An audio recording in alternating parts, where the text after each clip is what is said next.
Halo semuanya, selamat datang kembali di channel Alur Cerita ini. Sebelum kita mulai jangan lupa untuk tekan tombol like dan subscribe, agar kalian bisa selalu update cerita-cerita seru dan menarik di channel ini. Mari kita game on. Bab 851. Bagaimana menurutmu? Apakah kamu percaya diri? Penatua yang terhormat bertanya pada Li Luo sambil tersenyum setelah mengungkapkan permintaannya. Setelah berpikir sejenak, Li Luo bertanya, apa manfaat mendapatkan kaca tiga pancaran? Di kerajaan Xia, kaca tiga pancaran sama sekali tidak disebutkan. Bagaimanapun, seseorang sudah menjadi yang terbaik di generasi mereka jika mereka berhasil mencapai tahap iblis kaca. Tidak ada yang benar-benar memperhatikan betapa banyak warna yang ada dalam cahaya pelindung. Mungkin persyaratan untuk mencapai kaca tiga pancaran terlalu keras, sehingga hal itu diabaikan begitu saja. Benua ilahi bagian luar memiliki sumber daya yang lebih sedikit dibandingkan dengan benua ilahi bagian dalam. Misalnya, harta karun langka seperti batu emas 9 bukaan mungkin hanya terlihat di seluruh kerajaan Xia setiap beberapa puluh tahun sekali. Kaca tiga pancaran tidak hanya dapat meningkatkan kemampuan pertahananmu, tetapi juga dapat meningkatkan ketahanan tubuh fisik seseorang. Tentu saja, ini hanya manfaat sementara. Arti sebenarnya terletak pada pendirian fondasi yang tidak stabil untuk mempersiapkan adipati atau raja. Tahapan di masa depan, Li Jingze perlahan menjelaskan.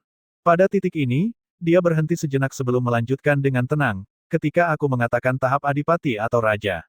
Yang aku maksud tentu saja adalah adipati transenden dan tahap kaisar surgawi. Ketika dia menyelesaikan kalimatnya, Li Luo dan dua lainnya menatapnya dengan mata terbuka lebar. Li Luo tertegun beberapa saat sebelum dia berkata, apakah kakek tidak berpikir terlalu jauh ke depan, ekspektasi yang begitu tinggi membuatku mendapat banyak tekanan darimu. Yang disebut adipati transenden adalah adipati yang memiliki kekuatan untuk menyaingi lawan-lawan di tahap raja. Kekuatan tempur seperti itu hanya bisa dicapai oleh yang terbaik di setiap generasi. Mengenai Kaisar Surgawi, tidak perlu menjelaskan lebih lanjut.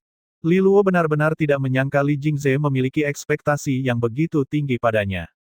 Sebagai tanggapan, Li Jingze perlahan menjelaskan, bukannya ekspektasiku terlalu tinggi. Sebaliknya, kamu harus mendorong dirimu hingga batas di setiap tahap jika kamu memiliki aspirasi seperti itu untuk masa depan. Baik itu kaca tiga pancaran atau pencapaian 9 mutiara di tahap Jenderal Biduk Surgawi. Ini semua untuk mendorong potensimu hingga batasnya dan menyiapkan landasan yang sempurna untuk masa depan. Hanya dengan melakukan hal ini kamu bisa mempunyai peluang yang lebih baik ketika mencoba melewati tahapan tersebut orang biasa hanya bisa memimpikannya. Apakah kamu tertarik sekarang? Dia terus menatap Li Luo. Untuk sesaat, Li Luo kehilangan kata-kata. Akan menjadi munafik jika dia mengatakan dia tidak tertarik. Aku mengerti. Li Luo akhirnya mengangguk. Dia meraih kotak giok ungu sambil berkata, aku akan melakukan yang terbaik.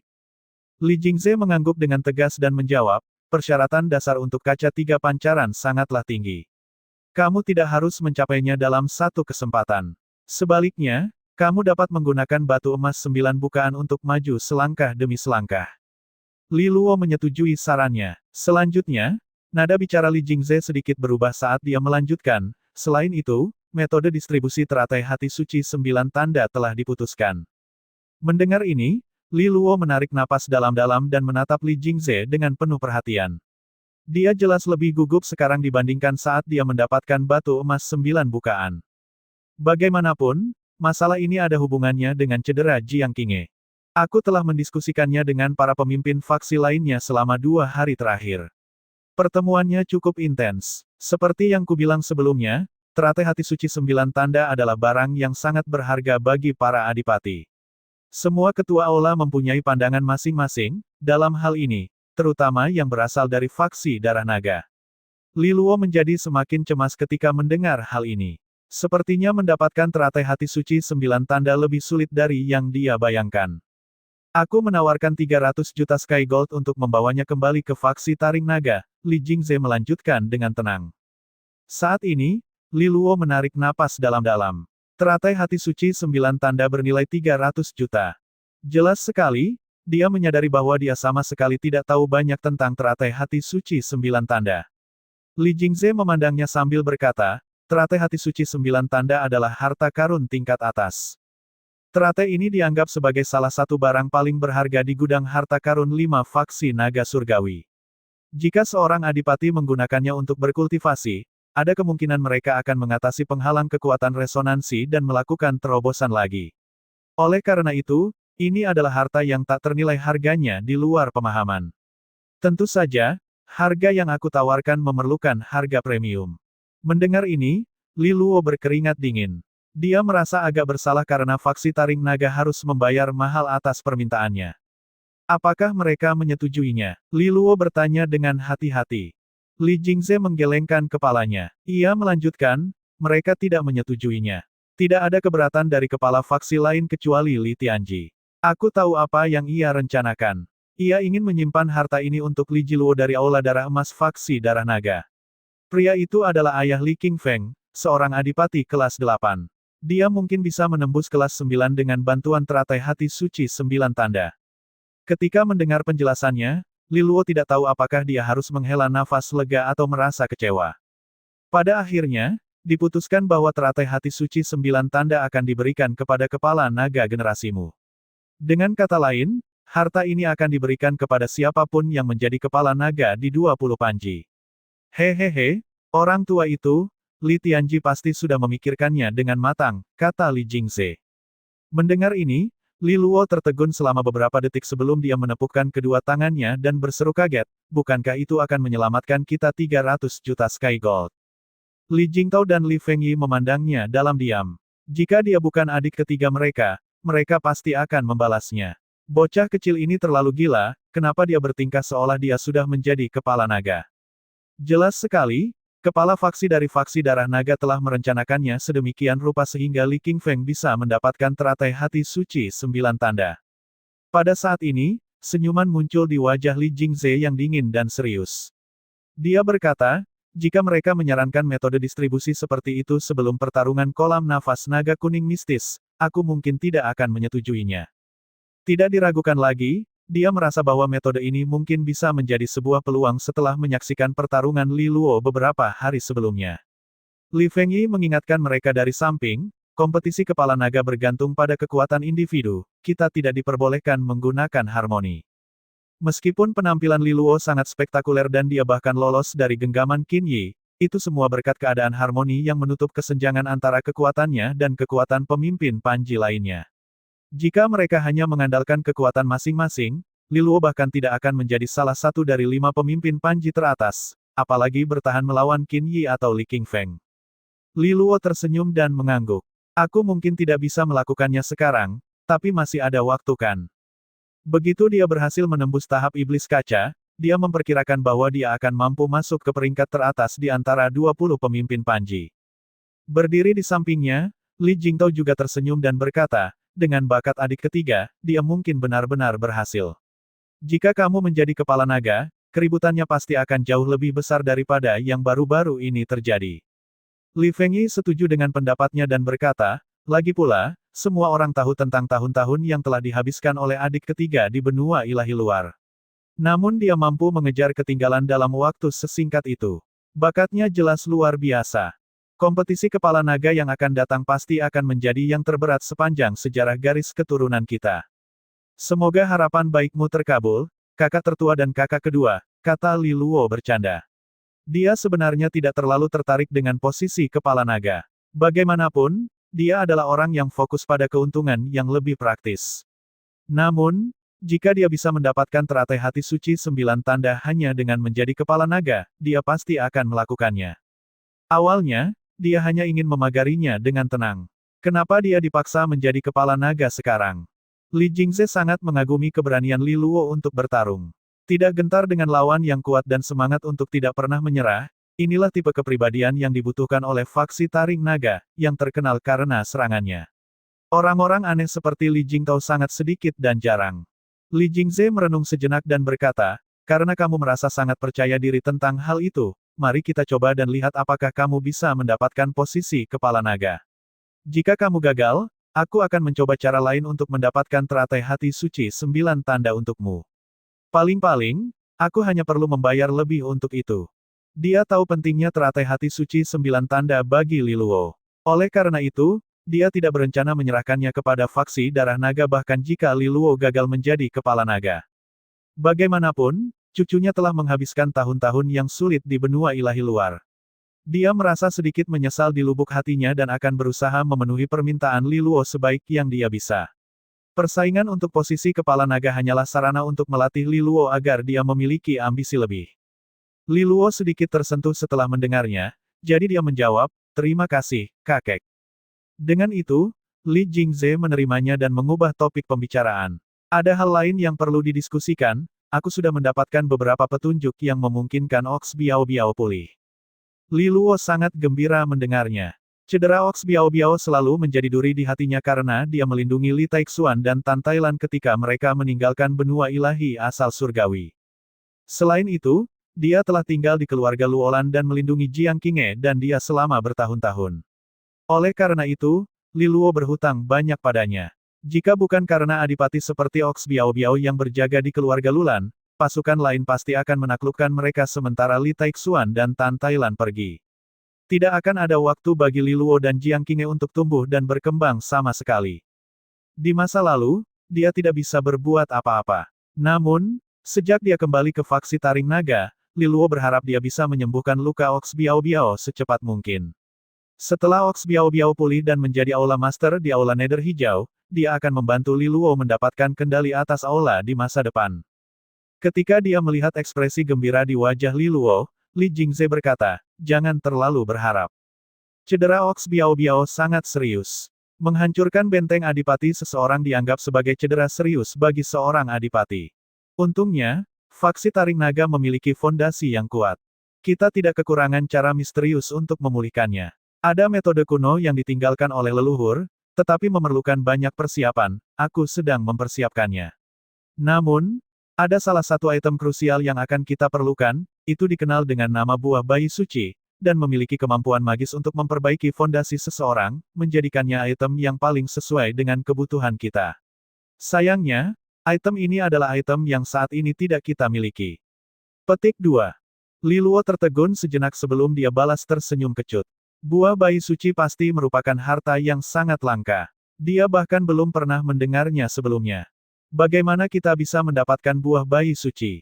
Li Luo bertanya. Karena tujuannya untuk membantu Ox Biao Biao, dia merasa harus berkontribusi jika memungkinkan, daripada hanya mengandalkan Li Jingze. Li Fengyi menimpali dari samping saat ini. Jika ingatanku benar, buah bayi suci dapat ditemukan di wilayah gelap di sekitar bagian utara wilayah barat faksi Taring Naga. Domain gelap. Li Luo memandang Li Fengyi dengan mata penuh pertanyaan. Melihat hal ini, Li Fengyi menjelaskan, domain gelap adalah retakan di dunia.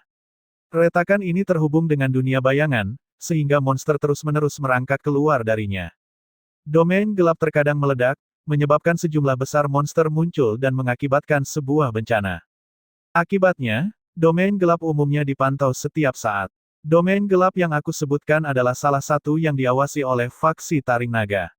Meskipun domain gelap berbahaya, mereka juga merupakan lingkungan khusus yang dapat dengan mudah menyebabkan energi alam duniawi memadat. Dengan demikian, mereka cenderung menghasilkan banyak harta mistis, dan buah bayi suci adalah salah satu harta yang dihasilkan. Mendengar ini, Li Luo tiba-tiba menyadari. Bukankah yang dia maksud adalah Gua Umbra? Hanya saja di benua ilahi asal surgawi, kekuatannya lebih kuat dan tidak perlu menutup celah seperti yang dilakukan kampusnya dulu. Sebaliknya, mereka tetap mengawasinya sambil menikmati berbagai sumber daya kultivasi yang mereka hasilkan. Jumlah buah bayi suci sangat sedikit. Dulu, buah ini langsung dibagi begitu ada yang ditemukan. Oleh karena itu, kamu harus pergi ke wilayah kegelapan jika ingin membantu menyembuhkan cedera Ox Biao Biao, kata Li Jingze kepada mereka. Namun, ada banyak orang yang mengincar buah bayi suci. Selalu ada persaingan sengit untuk mendapatkannya setiap kali buah itu muncul. Terlebih lagi, wilayah barat dari garis keturunan Kaisar Surgawi Li berada di perbatasan kita. Itu sangat dekat dengan garis keturunan Kaisar Surgawi Zhao. Wilayah kekuasaan Kaisar Surgawi Zhao, dan mereka sering mengirim orang ke dunia gelap untuk mencari sumber daya. Selain itu, kami sudah lama berselisih dengan mereka. Jika kami bertemu di luar, kami mungkin hampir tidak bisa menahan diri. Tapi jika kita berpapasan di domain gelap, siapa yang tahu berapa banyak orang yang terbunuh di sisi lain? Kata Li Fengyi. Garis darah Kaisar Surgawi Zhao. Mata Li Luo berbinar.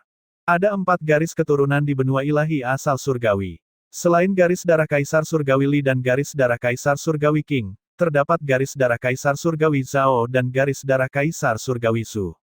Di antara 4 garis keturunan, garis darah Kaisar Surgawi Li memiliki hubungan terburuk dengan garis darah Kaisar Surgawi Zhao.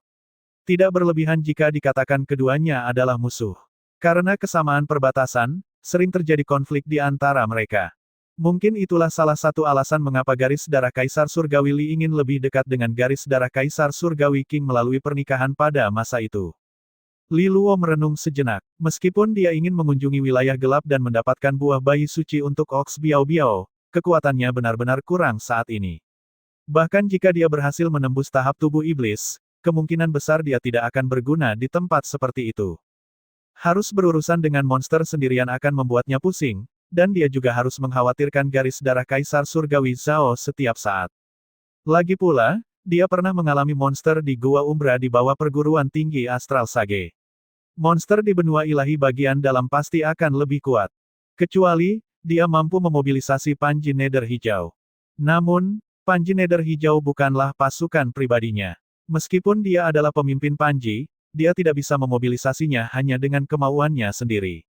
Ini seperti seorang jenderal yang tidak bisa memobilisasi pasukan suatu negara secara pribadi tanpa instruksi dari atas. Sementara Li Luo sedang melamun, Li Jingze dengan ringan mengetukkan jarinya ke meja dan bertanya, waktunya misi 20 Panji akan segera tibakan. Mendengar ini, Li Fengyi dan Li Jingtao mengangguk. Periode misi mengacu pada periode waktu setiap tahun di mana 20 Panji akan diberikan misi untuk diselesaikan. Ini mungkin termasuk keluar untuk menekan atau bahkan membantai binatang buas yang kuat. Bagaimanapun juga, 20 Panji terdiri dari talenta-talenta terbaik dalam 5 faksi naga surgawi. Masing-masing garis keturunan telah mengeluarkan sejumlah besar sumber daya pada mereka. Oleh karena itu, wajar jika 20 Panji menganggap dirinya berguna dan memberi masukan kembali. Terlalu tidak praktis untuk hanya mengeluarkan sumber daya dan menghabiskan waktu mereka untuk berkultivasi sepanjang hari. Oleh karena itu, 20 Panji perlu memenuhi misi setiap tahun. Jika mereka gagal menyelesaikan misinya, sumber daya kultivasi mereka di tahun berikutnya akan berkurang. Hal ini memastikan bahwa Panji-Panji tersebut memperlakukan misi dengan serius. Setelah Li Jingze berasumsi, dia berkata, ketika saatnya tiba, aku akan mengeluarkan tugas misi untuk domain gelap di wilayah barat. Ini akan dianggap sebagai penilaian misi untuk 4 Panji faksi taring naga tahun ini. Pada titik ini, dia melihat ke arah Li Luo dan bertanya, apakah kamu bersedia membantu Ox Biao Biao mendapatkan buah bayi suci? Li Luo tidak bisa menahan nafas lega setelah mendengar ini. Dia tidak hanya bisa membawa Panji Hijau Nether ke misi secara resmi, dia bahkan mendapatkan 3 pembantu lagi dengan kata-kata ini dari Li Jingze. Saat ini, dia memahami kebenaran sederhana. Di zaman sekarang ini, tidak peduli seberapa keras seseorang dapat memukul, tidak ada yang dapat mengalahkan latar belakang yang kuat. Sehari setelah berkumpul di hutan bambu, Li Luo merasa tubuhnya dalam kondisi sempurna. Tanpa ragu-ragu lagi, dia mulai mengolah nafas naga kuning mistis. Li Luo berada di ruang kultivasi di lantai atas pavilionnya. Duduk dalam posisi lotus, ada 5 botol giok di depannya. Masing-masing diisi dengan untaian nafas naga kuning mistik emas. Wajahnya serius saat dia menatap botol giok itu. Saat dia fokus pada pikirannya, kekuatan resonansinya melonjak. Botol gioknya pecah, dan 5 helai nafas naga kuning mistik berenang keluar seolah-olah mereka mencoba melarikan diri. Namun, Li Luo telah bersiap untuk ini. Sehelai kekuatan resonansi mengalir keluar dari mulut dan mengumpulkan 5 helai. Sesaat kemudian, dia menelannya. Perlahan, dia menutup kedua matanya dan mulai memutar seni iblis nafas naga miliknya. Tak lama kemudian, dia merasakan kekuatan energi yang mengejutkan dan sangat besar muncul di dalam tubuhnya. Itu begitu kuat sehingga daging dan pembuluh darahnya mulai terasa sakit. Namun, Li Luo tidak panik. Dia menyalurkan energi yang besar dan murni secara teratur ke seluruh tubuhnya, memanfaatkan sepenuhnya semua teknik penekannya untuk mulai menyempurnakannya dengan cepat. Seperti yang diharapkan dari proses pemurnian, Li Luo dapat mengamati untaian demi untaian cahaya iblis muskil yang terbentuk berulang kali dengan kecepatan luar biasa. Kecepatan ini jauh melebihi apa yang bisa dicapai pada hari-hari biasanya. Li Luo merasa sangat senang di hatinya saat dia melihat cahaya iblis yang muskil mengalir ke istananya yang beresonansi. Tiba-tiba, Istana ketiga yang beresonansi menjadi hidup ketika cahaya-cahaya iblis yang muskil masuk dan menari-nari bersama. Dia menjadi semakin puas saat dia menyaksikan semakin banyak cahaya iblis memasuki istana resonansinya. Proses kultivasi ini berlangsung sepanjang hari. Saat sinar matahari pagi menembus awan di hari kedua, Liluo perlahan membuka matanya di ruang kultivasi. Ada cahaya keemasan menyilaukan yang mengalir di dalam pupilnya pada awalnya, tapi perlahan-lahan menghilang. Aliran energi yang kuat muncul di tubuhnya seperti gelombang, dan detak jantungnya semakin cepat. Pada saat ini, dia bisa merasakan tiga istana resonansi di tubuhnya memancar dengan cemerlang, dan sedikit rasa bengkak memancar darinya. Ini karena ketiga istana resonansi akhirnya mencapai kapasitas penuhnya. Ada total 35.000 cahaya iblis muskil di dalam istana resonansinya saat ini. Itu adalah prestasi yang sungguh luar biasa. Dalam keadaan normal, bahkan talenta kelas 9 di puncak tingkat istana iblis besar tidak akan memiliki lebih dari 20.000 cahaya iblis yang muskil. Namun Liluo, dengan keuntungan dari tiga istana yang beresonansi, telah mencapai 35.000. Meskipun Liluo tidak berani mengatakan tidak ada orang seperti itu di masa lalu atau tidak akan ada orang seperti itu di masa depan, pasti tidak ada orang yang dia kenal yang lebih kuat darinya dalam hal ini kan. Akhirnya penuh. Liluo menghela napas berat, dan suaranya dipenuhi kelegaan. Dia telah menunggu begitu lama untuk hari ini. Meskipun tiga istana yang beresonansi adalah keunggulannya, hal itu juga memberinya tekanan yang besar. Bagaimanapun, dia berada dalam situasi khusus. Waktu adalah hal yang paling berharga baginya. Namun itulah yang diperlukan untuk mengisi ketiga istana resonansinya sepenuhnya. Untungnya, dia memiliki nafas naga kuning mistik. Pada saat ini, Liluo merasa bahwa meninggalkan kerajaan Xia dan datang ke benua ilahi asal surgawi adalah keputusan yang sangat bijaksana. Dia tidak akan pernah mendapatkan kesempatan langka seperti nafas naga kuning mistis di kampung halamannya. Saat-saat yang melegakan ini akhirnya tiba. 35.000 helai cahaya iblis yang menari-nari di tiga istananya yang bergema seperti burung yang hidup adalah pemandangan yang menakjubkan untuk dilihat.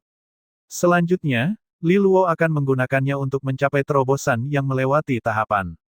Liluo membentuk segel tangan yang diperlukan dengan kedua tangannya, lalu 35.000 helai cahaya iblis yang muskil keluar dari istana resonansi dengan cara yang perkasa. Seolah-olah ada tiga tsunami besar yang menderu-deru di satu tempat. Pada titik ini, darah, daging, dan tulang Liluo mulai bergetar. Seolah-olah mereka bersorak dalam perayaan karena cahaya iblis yang muskil itu merupakan pesta bagi mereka. Ini adalah pertama kalinya tubuh fisiknya menjadi gila dalam perjalanan kultivasinya. Untai demi helai cahaya iblis yang muskil menyatu ke dalam daging dan tulangnya. Setelah mereka melewatinya, daging dan tulangnya menjadi terasa panas. Seolah-olah vitalitas yang tak terbatas mengalir keluar dari daging dan tulangnya seperti air pasang yang meluap. Darah penuh kotoran mulai merembes keluar dari pori-porinya. Saat proses ini berlanjut, alisnya menegang dengan ekspresi kesakitan dari waktu ke waktu. Ini adalah rasa sakit yang secara alami datang seiring dengan penempaan tubuh. Namun, Liluo bertekad dan tidak goyah. Saat 35.000 helai cahaya iblis yang muskil mengalir ke seluruh tubuhnya, daging dan darahnya ditempa berulang kali. Waktu berlalu dengan cepat saat dia menjalani proses ini. Sebelum dia menyadarinya, hari lain telah berlalu. Liluo terus tenggelam dalam mengendalikan tubuhnya. Pada titik ini, darah berisi kotoran yang menumpuk di kulitnya telah menggumpal menjadi gumpalan darah, menutupi tubuhnya. Semua sampai saat tertentu. Tiba-tiba, suara gemuruh keluar dari tubuhnya. Energi alam duniawi di sekelilingnya sepertinya mulai mendidih saat ini. Tampaknya ia tertarik pada suatu kekuatan yang kuat, dan ia mengalir ke dalam tubuhnya dalam aliran yang tak henti-hentinya. Semua gumpalan darah yang menutupi Liluo mulai pecah pada saat ini, dan cahaya perak mengalir di bawah kulitnya. Daging dan darahnya berdenyut perlahan, memancarkan kekuatan tirani. Terobosan ke dalam tahap tubuh iblis berjalan lebih baik dari yang dia duga. Namun, hal ini sama sekali tidak mengejutkan. Bagaimanapun juga, fondasinya sempurna dengan bantuan 35.000 helai cahaya iblis yang muskil. Ini adalah sesuatu yang bahkan tidak dapat diimpikan oleh orang lain di tingkat istana iblis besar. Dengan fondasi yang kuat yang mendukungnya, wajar saja jika dia mencapai tingkat tubuh iblis tanpa kesulitan apapun. Liluo telah mencapai tingkat iblis perak, divisualisasikan oleh cahaya perak yang mengalir di sekujur tubuhnya. Namun, itu bukanlah tujuannya. Di dalam tubuh fisiknya, cahaya iblis yang muskil terus menempa dagingnya. Li Luo masih bergerak maju, dengan tahap tubuh emas sebagai target berikutnya. Saat ini, gumpalan asap biru mengepul dari kepalanya. Jika seseorang menyentuh tubuhnya saat ini, mereka akan menemukan suhu tubuhnya sangat tinggi. Hal ini disebabkan oleh pengerasan tubuh fisiknya. Sama seperti ini, waktu terus berjalan. Segera, lebih dari setengah hari telah berlalu. Tidak ada yang tahu persis kapan, tapi cahaya perak yang mengalir di bawah kulitnya tiba-tiba menjadi lebih tebal. Pada titik tertentu, benang cahaya keemasan yang halus mulai muncul di dalam cahaya perak. Benang emas terus mengalir di antara daging dan darahnya, semakin terang. Pada satu titik, Li Luo menghembuskan udara panas dari mulutnya. Raungan menggema di seluruh bagian dalam tubuhnya. Untaian benang emas menyembur keluar dari tubuhnya seolah mewarnai dirinya sepenuhnya emas. Dengan lompatan lain, dia mencapai tahap tubuh emas. Li Luo membuka matanya saat ini. Namun, dia belum bisa bersantai. Sebaliknya, dia menyelipkan tangannya melewati bola sakunya, dan sebuah kotak giok ungu muncul. Batu emas 9 bukaan perlahan melayang. Tanpa berkedip, dia menggendong batu emas 9 bukaan dengan tangannya. Kekuatan yang sangat besar dipanggil dari tubuhnya, dan dia menggunakannya untuk menghancurkan batu emas 9 bukaan menjadi bubuk emas. Li Luo menarik napas dalam-dalam dengan mulutnya dan menelan semua bubuk emas misterius itu. Sekarang dia telah mencapai tingkat tubuh emas, sudah waktunya baginya untuk menggunakan batu emas 9 bukaan sebagai media dan mencoba untuk menembus tingkat ketiga dari tingkat tubuh iblis. Tingkat iblis kaca. Setelah akumulasi yang begitu lama, Li Luo berusaha mencapai langit dalam satu langkah. 3 hari kemudian, upaya terobosan Li Luo akhirnya berakhir. Saat dia perlahan membuka matanya di dalam ruang kultivasi, aliran kekuatan resonansi di sekitarnya perlahan mereda. Pada akhirnya, semuanya kembali ke tubuhnya. Saat dia melihat ke bawah, dia mengulurkan kedua tangannya ke depan dan mulai memancarkan kekuatan resonansinya. Pada saat ini, cahaya keemasan mengalir di antara daging dan darahnya, mewarnai kulitnya dengan cahaya keemasan yang samar, membuatnya tampak tidak bisa dihancurkan. Li Luo terus menyalurkan kekuatan resonansinya, dan cahaya keemasan menjadi semakin jelas. Akhirnya, pola samar dan mengkilap muncul di sana. Pola kacanya sangat jernih saat mengalir di antara daging dan darahnya. Ketika Li Luo memeriksanya, senyuman muncul di ujung mulut. Setelah invasinya ke tingkat tubuh emas, dia telah menggunakan semua helai cahaya iblis muskil yang tersisa bersama dengan batu emas 9 bukaan untuk menutupi tubuhnya dalam upaya mencapai tingkat iblis kaca.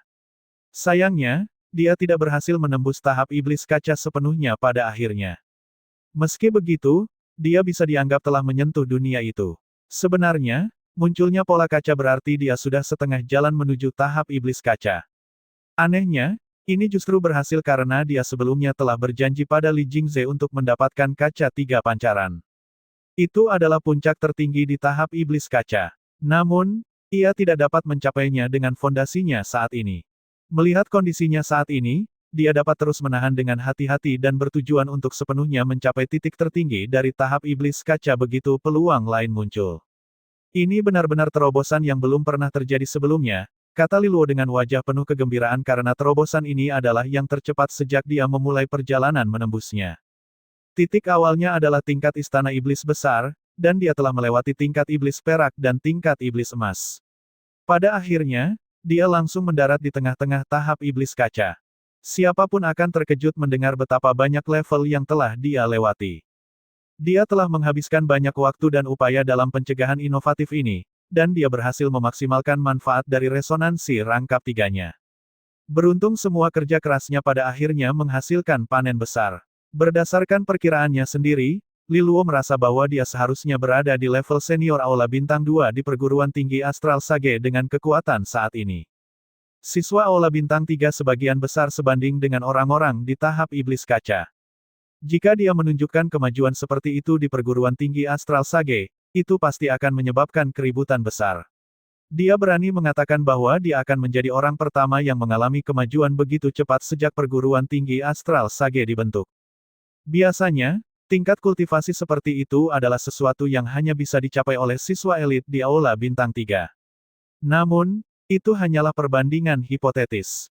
Bagaimanapun, Li Luo sekarang berada di benua ilahi asal surgawi. Dia mendapat semua dukungan dan sumber daya dari faksi Taring Naga. Tidak mengherankan jika kemajuan kultivasinya akan memecahkan rekor dibandingkan dengan siswa perguruan tinggi Astral Sage. Jika dia benar-benar ingin membandingkan, dia harus melakukannya dengan berbagai talenta terbaik di benua ilahi asal surgawi. Bagaimanapun juga, melompati tingkatan benar-benar membantu mempersempit kesenjangan kekuatan antara dia dan talenta top lainnya seperti Li Qingfeng, Lu Qingmei, dan Deng Fengxian. Melihat hal-hal sekarang, sepertinya kehidupan di benua ilahi luar benar-benar hanya membuang-buang waktu. Li Luo menghela nafas saat memikirkannya. Bukan karena kurangnya bakatnya sehingga dia tertinggal jauh dibandingkan dengan Li Qingfeng dan yang lainnya. Itu hanya karena mereka memiliki lebih banyak sumber daya kultivasi yang tersedia bagi mereka.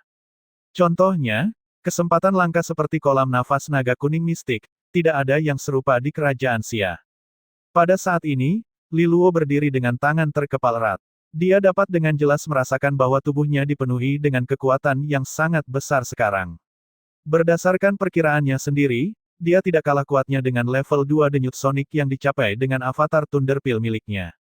Jika dia menggabungkan keduanya, kekuatan fisiknya pasti akan mencapai ketinggian yang luar biasa. Namun, itu masih pucat jika dibandingkan dengan Qin Yi dan armor giok air tak terkalahkan miliknya. Bagaimanapun, miliknya adalah seni adipati yang memiliki sifat penempaan tubuh tingkat kenaikan jiwa. Kecuali dia mampu mengembangkan avatar Thunderpil-nya ke level tertinggi, 5 denyut sonic, kemungkinan besar itu akan mencapai level Qin Yi. Tidak ada pilihan lain. Batasan tersebut disebabkan oleh perbedaan tingkatan seni kultivasi. Setelah Li Luo mengepalkan jarinya erat-erat, dia meninju dengan cepat ke depan. Tinjunya meninggalkan bayangan, dan udara meledak dengan suara rendah dan berdering. Dia sangat senang dengan hasilnya. Terobosan ini sangat memperkuatnya. Itu sepadan dengan rasa sakit dan usaha yang dia lakukan untuk mengumpulkan 35.000 helai cahaya iblis yang muskil. Setelah dia selesai, dia tidak berkeliaran lagi. Dia berjalan langsung keluar dari ruang kultivasi, dan para pelayan sudah siap dengan makanan yang telah disiapkan. Dia melahap makanannya setelah kelaparan selama 3 hari terakhir. Setelah dia kenyang, salah satu pelayan maju ke depan dan memberitahunya bahwa Aula Master ketiga telah datang berkunjung. Bibi Yun. Begitu Li Luo mendengarnya, dia berlari untuk menerimanya secara pribadi. Li Ruyun terkejut begitu dia melihat Li Luo. Sepertinya kamu telah berhasil menerobos, katanya. Dilihat dari cahaya keemasan di sekitar tubuhmu, ditambah dengan darah dan otot yang dipenuhi vitalitas, aku berasumsi kamu telah mencapai tingkat iblis emas, katanya. Li Ruyun adalah seorang adipati. Dia dapat dengan mudah menentukan ini dari kekuatan resonansi yang masih tersisa di tubuh Li Luo dan belum sepenuhnya padam. Hanya karena keberuntungan, Li Luo menjawab dengan rendah hati sambil membimbing Li Ruyun ke tempat duduknya. Li Ruyun tidak terlalu terkejut dengan hal itu. Dia tahu bahwa Li Luo telah memenangkan total 7 helai nafas naga kuning mistik. Itu lebih dari cukup baginya untuk mencapai terobosan. Apa yang membawamu ke sini hari ini, Bibi Yun? Li Luo bertanya setelah mereka mengobrol sebentar. Li Ruyun mengangguk sedikit sebelum dia menjawab, aku mendengar bahwa keempat panji itu akan menuju ke domain gelap di wilayah barat. Sepertinya misi untuk 4 panji telah diumumkan sementara Li Luo dikurung untuk melakukan terobosan selama beberapa hari terakhir. Li Luo mengangguk sebagai jawaban. Aku sudah lama tidak ke wilayah barat, kata Li Ruyun sambil menghela nafas. Bibi Yun, kamu dulu tinggal di wilayah barat. Li Luo bertanya dengan rasa ingin tahu. Klan Li tempatku berasal adalah garis keturunan tidak langsung. Wilayah barat adalah rumah kami. Namun, aku jarang punya waktu untuk kembali sejak aku ditugaskan di Aula Nether Hijau. Li Ruyun tersenyum dan mengeluarkan kotak giok dari sakunya. Dia menyerahkannya kepada Li Luo dan berkata, jika kamu pergi ke wilayah barat untuk misi ini, kamu dapat menghubungi klan Li jika kamu memerlukan bantuan. Selain itu, bisakah kamu membantuku memberikan pil ini kepada keluargaku? Keponakan kecil tolong. Mendengar ini, hati Li Luo sedikit bergetar. Dia ingat pertama kali dia bertemu Li Ruyun. Pada hari itu, dia perlu meringankan pengorbanan hati cahaya Jiang Qinghe. Li Ruyun telah mengambil harta langka, yang dia tahu dari kata-kata Li Ziqiu dari faksi Darah Naga, yang pada awalnya ditujukan untuk keponakannya. Tentu, Bibi Yun. Jangan khawatir, ini bukan masalah besar. Li Luo mengangguk dan melanjutkan, siapa nama saudara perempuan sepupuku ini? Apa lukanya? Jika kamu membutuhkan bantuanku, jangan ragu untuk bertanya, Bibi Yun. Mendengar ini, Li Ruyun menghela nafas dan kemudian menjawab, gadis kecil itu bernama Li Lingjing. Dia adalah kebanggaan klan kami. Jika bukan karena kecelakaannya, dia pasti akan terpilih untuk memasuki 4 panji faksi Taring Naga. Masa depannya sama cerahnya dengan masa depanku. Apa yang telah terjadi? Li Luo bertanya. Dengan ekspresi pahit di wajahnya, Li Ruyun melanjutkan, beberapa tahun yang lalu, dia pergi ke domain gelap untuk berlatih. Dia terluka oleh monster di sana, dan fondasinya rusak, kemajuannya menjadi sangat lambat sejak saat itu. Selama bertahun-tahun, reputasi seorang mantan jenius telah menjadi bebannya, dan banyak orang yang iri dengan bakatnya secara terbuka menipunya akhir-akhir ini karena menyia-nyiakan semua sumber daya yang telah keluarga berikan untuknya. Mendengar ini, Li Luo membuka mulutnya lebar-lebar. Seorang mantan jenius yang menjadi sampah. Dia akrab dengan cerita ini. Situasi sepupunya tidak sederhana. Li Luo menerima permintaan Li Ruyun tanpa ragu-ragu. Ia sangat tertarik untuk bertemu dengan sepupunya ketika ia pergi ke wilayah barat. Selama sisa hari itu, dia beristirahat dengan baik sebelum menuju ke tempat latihan Nether Hijau. Sesampainya di sana, banyak anggota Panji yang menyambutnya dengan hormat. Mata mereka penuh kekaguman. Dalam kurun waktu beberapa bulan saja, Panji Hijau Nether telah bertransformasi sepenuhnya di bawah kepemimpinan Li Luo. Prestasi luar biasa mereka telah membuat Panji Nether Hijau terkenal di antara 20 Panji. Mereka sekarang memenuhi syarat untuk dianggap sebagai salah satu Panji teratas. Pencapaian tersebut sangat berbeda dibandingkan setengah tahun yang lalu. Semua ini berkat Li Luo. Tentu saja, fondasi Panji Nether Hijau cukup bagus. Sebenarnya, tidak satupun dari 20 Panji yang bisa dianggap subur. Selain itu, 8.000 anggota Panji semuanya adalah elit yang dipilih dari wilayah Taring Naga. Mereka semua dianggap jenius dari tempat asalnya. Meskipun demikian, seorang pemimpin hebat yang diperlukan agar kawanan serigala dapat menunjukkan kekuatan luar biasa mereka. Inilah yang selama ini kurang dimiliki oleh Panji Nether Hijau. Dan peran itu diisi oleh Li Luo. Dengan demikian, reputasinya di Panji Nether Hijau bisa dikatakan telah mencapai puncaknya. Saat dia berjalan ke tempat latihan Nether Hijau, dia mencari Zhao Yanzi, Li Si, Mubi, dan yang lainnya. Pemimpin, apakah terobosanmu berhasil? Wajah Li Si sedikit berubah saat pertama kali melihat Li Luo. Meskipun dia saat ini adalah seorang iblis emas, dia bisa merasakan tekanan yang tak terlukiskan datang dari Li Luo ketika mereka bertemu. Meskipun Li Luo telah menunjukkan kekuatan yang mengejutkan untuk bersaing dengan seseorang di tingkat iblis kaca ketika dia baru saja berada di tingkat istana iblis besar, hal itu pada akhirnya disebabkan oleh banyak trik dan cara yang dia gunakan untuk meraih kemenangan. Saat ini, Li Luo benar-benar memancarkan tekanan kekuatan resonansi yang menindas. Jelas bahwa kekuatan resonansinya telah melebihi kekuatan Li Si. Aku telah mencapai tingkat iblis emas dengan bantuan nafas naga kuning mistik, kata Li Luo sambil tersenyum. Sebenarnya, dia sebenarnya setengah tingkat lebih tinggi dari iblis emas saat ini. Lagi pula, dia sudah setengah menuju jalan tahap iblis kaca. Namun, dia tidak perlu menjelaskan secara detail kepada mereka. Zhao Yanzi, Mubi, dan yang lainnya terkejut saat mendengar hal ini. Li Luo berhasil menyusul mereka dalam waktu beberapa bulan. Bakat seperti itu sungguh menakjubkan. Sepertinya kita memiliki pandangan jauh ke depan dan berhasil menangkap paha kanan, kata Zhao Yanzi sambil tersenyum menawan.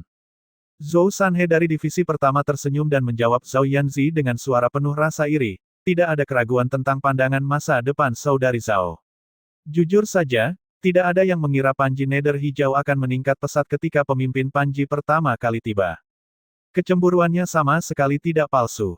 Lagi pula, semua orang di Panji Nether Hijau tahu bahwa Zhao Yanzi, Li Si, dan Mubi adalah orang kepercayaan Li Luo.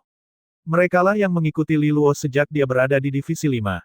Sekarang Li Luo sedang naik daun, Panji Hijau Nether pasti akan dibawa ke tingkat yang lebih tinggi di bawah kepemimpinannya.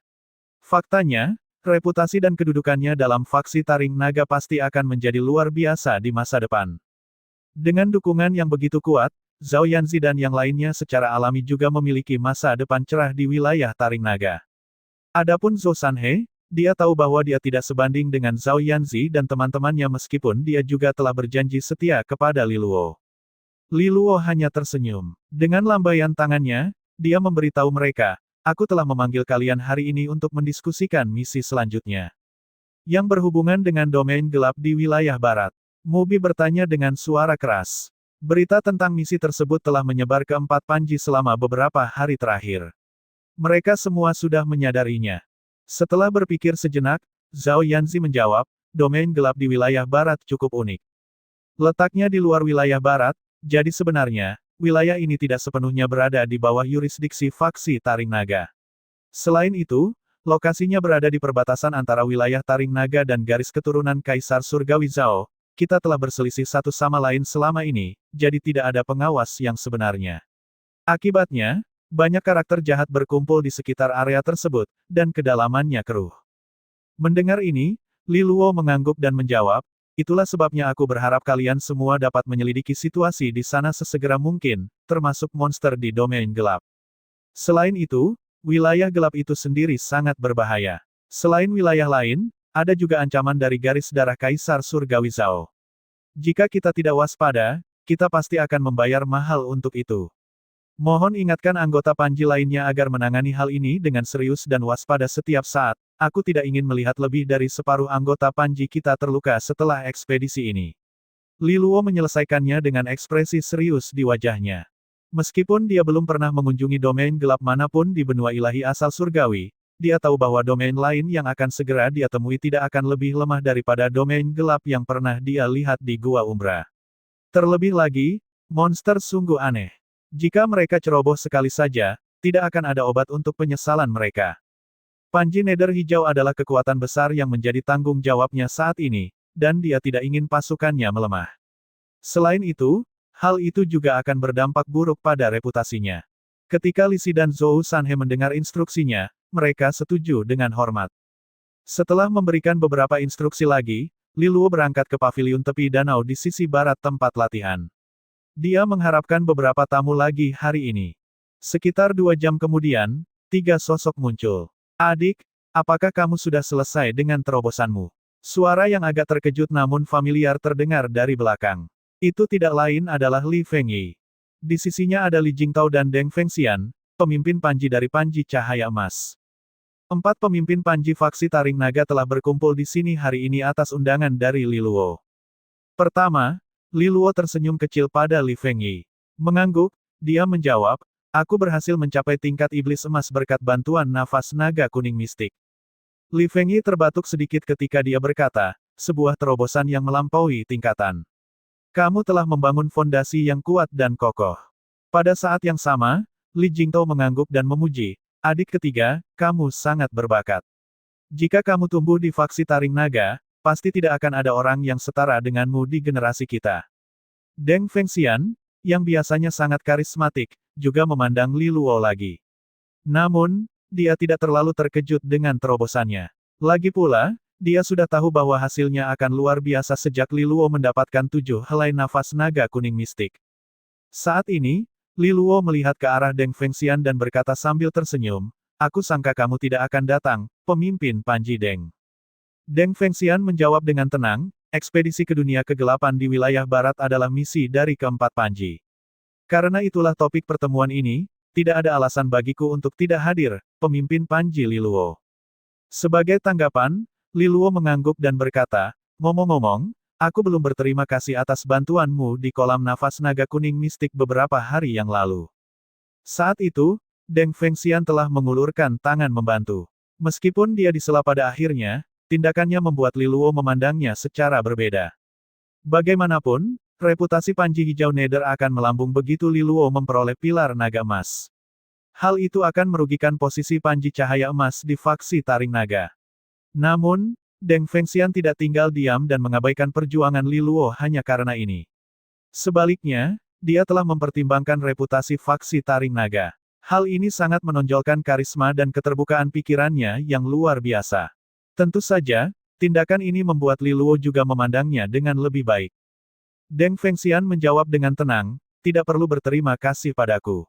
Panji Cahaya Emas juga merupakan bagian dari faksi Taring Naga, dan aku tidak akan melakukan apapun yang merugikan faksi kita.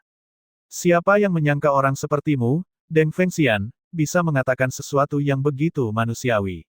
Li Fengyi menimpali dari samping.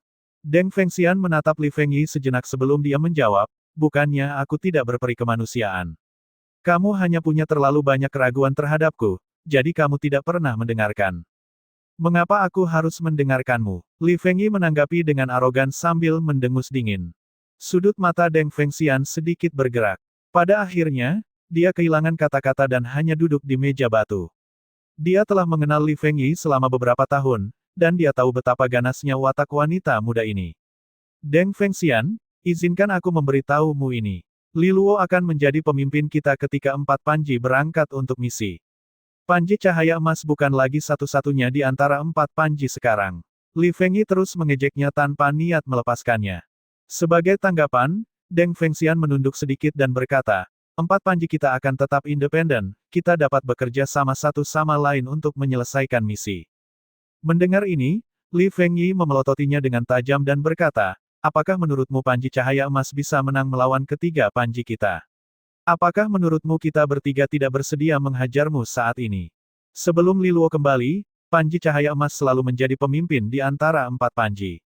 Mereka unggul jauh dari 3 Panji lainnya. Akibatnya, Li Fengyi berulang kali menantang Deng Fengxian karena dia tidak senang dipimpin oleh orang luar. Namun, dia selalu dikalahkan karena perbedaan kekuatan. Oleh karena itu, Li Fengyi melihat peluang sekarang karena Panji Hijau Nether yang dipimpin oleh Li Luo telah muncul. Ditambah dengan keterampilan tersembunyi yang baru saja diungkapkan Li Jingtao, dia bertekad menggunakan kesempatan ini untuk membalasnya. Di sisi lain, Li Jingtao duduk diam di samping dengan senyuman ramah dan wajah yang sama sekali tidak berbahaya. Dia juga tidak berani menyela Li Fengyi saat dia sedang mengamuk. Hanya Li Luo yang menghiburnya sambil tersenyum, lalu berkata, kakak kedua, tenanglah. Domain gelap sangat berbahaya, dan keempat Panji harus bekerja sama dengan sungguh-sungguh untuk meminimalkan korban kita sebanyak mungkin. Tidak masalah apakah aku pemimpinnya atau bukan. Jika terjadi sesuatu, kita berempat bisa berdiskusi sebelum mengambil keputusan. Jika sudah sepakat, kita berempat tidak bisa saling menyalahkan jika terjadi kesalahan. Ketika dia selesai berbicara, Li Fengyi tidak bisa menahan senyum di wajah cantiknya. Dia memutar matanya ke arah Li Luo sebelum dia memancarkan dingin pada Deng Fengxian dan menghentikan serangannya. Pada saat yang sama, Li Luo dapat merasakan bahwa Deng Fengxian yang tanpa emosi diam-diam menghela nafas lega. Melihat ini, Li Luo hampir tidak bisa menahan diri untuk tidak tertawa. Rupanya Li Fengyi sebenarnya adalah pengganggu sejati dalam 4 Panji faksi Taring Naga. Setelah berdiskusi, Li Luo, Li Fengyi, Li Jingtao, dan Deng Fengxian semuanya sepakat bahwa keempat Panji tersebut akan diberangkatkan ke wilayah barat dalam 3 hari. Selama 3 hari ini, Li Luo tidak mengendur. Dia mencurahkan seluruh waktu dan energinya untuk mengembangkan formasi pedang taring naga resonansi segudang, dengan sepenuh hati memahami niat pedang kosmiknya, dan mengumpulkan lebih banyak lagi. Bagaimanapun, niat pedang adalah jurus terkuat di gudang senjatanya saat ini. Dia sudah melihat kekuatannya sendiri ketika dia bertarung melawan Qin Yi. Rapuh namun mendominasi, sungguh unik. Ia rapuh karena tidak memiliki tubuh fisik.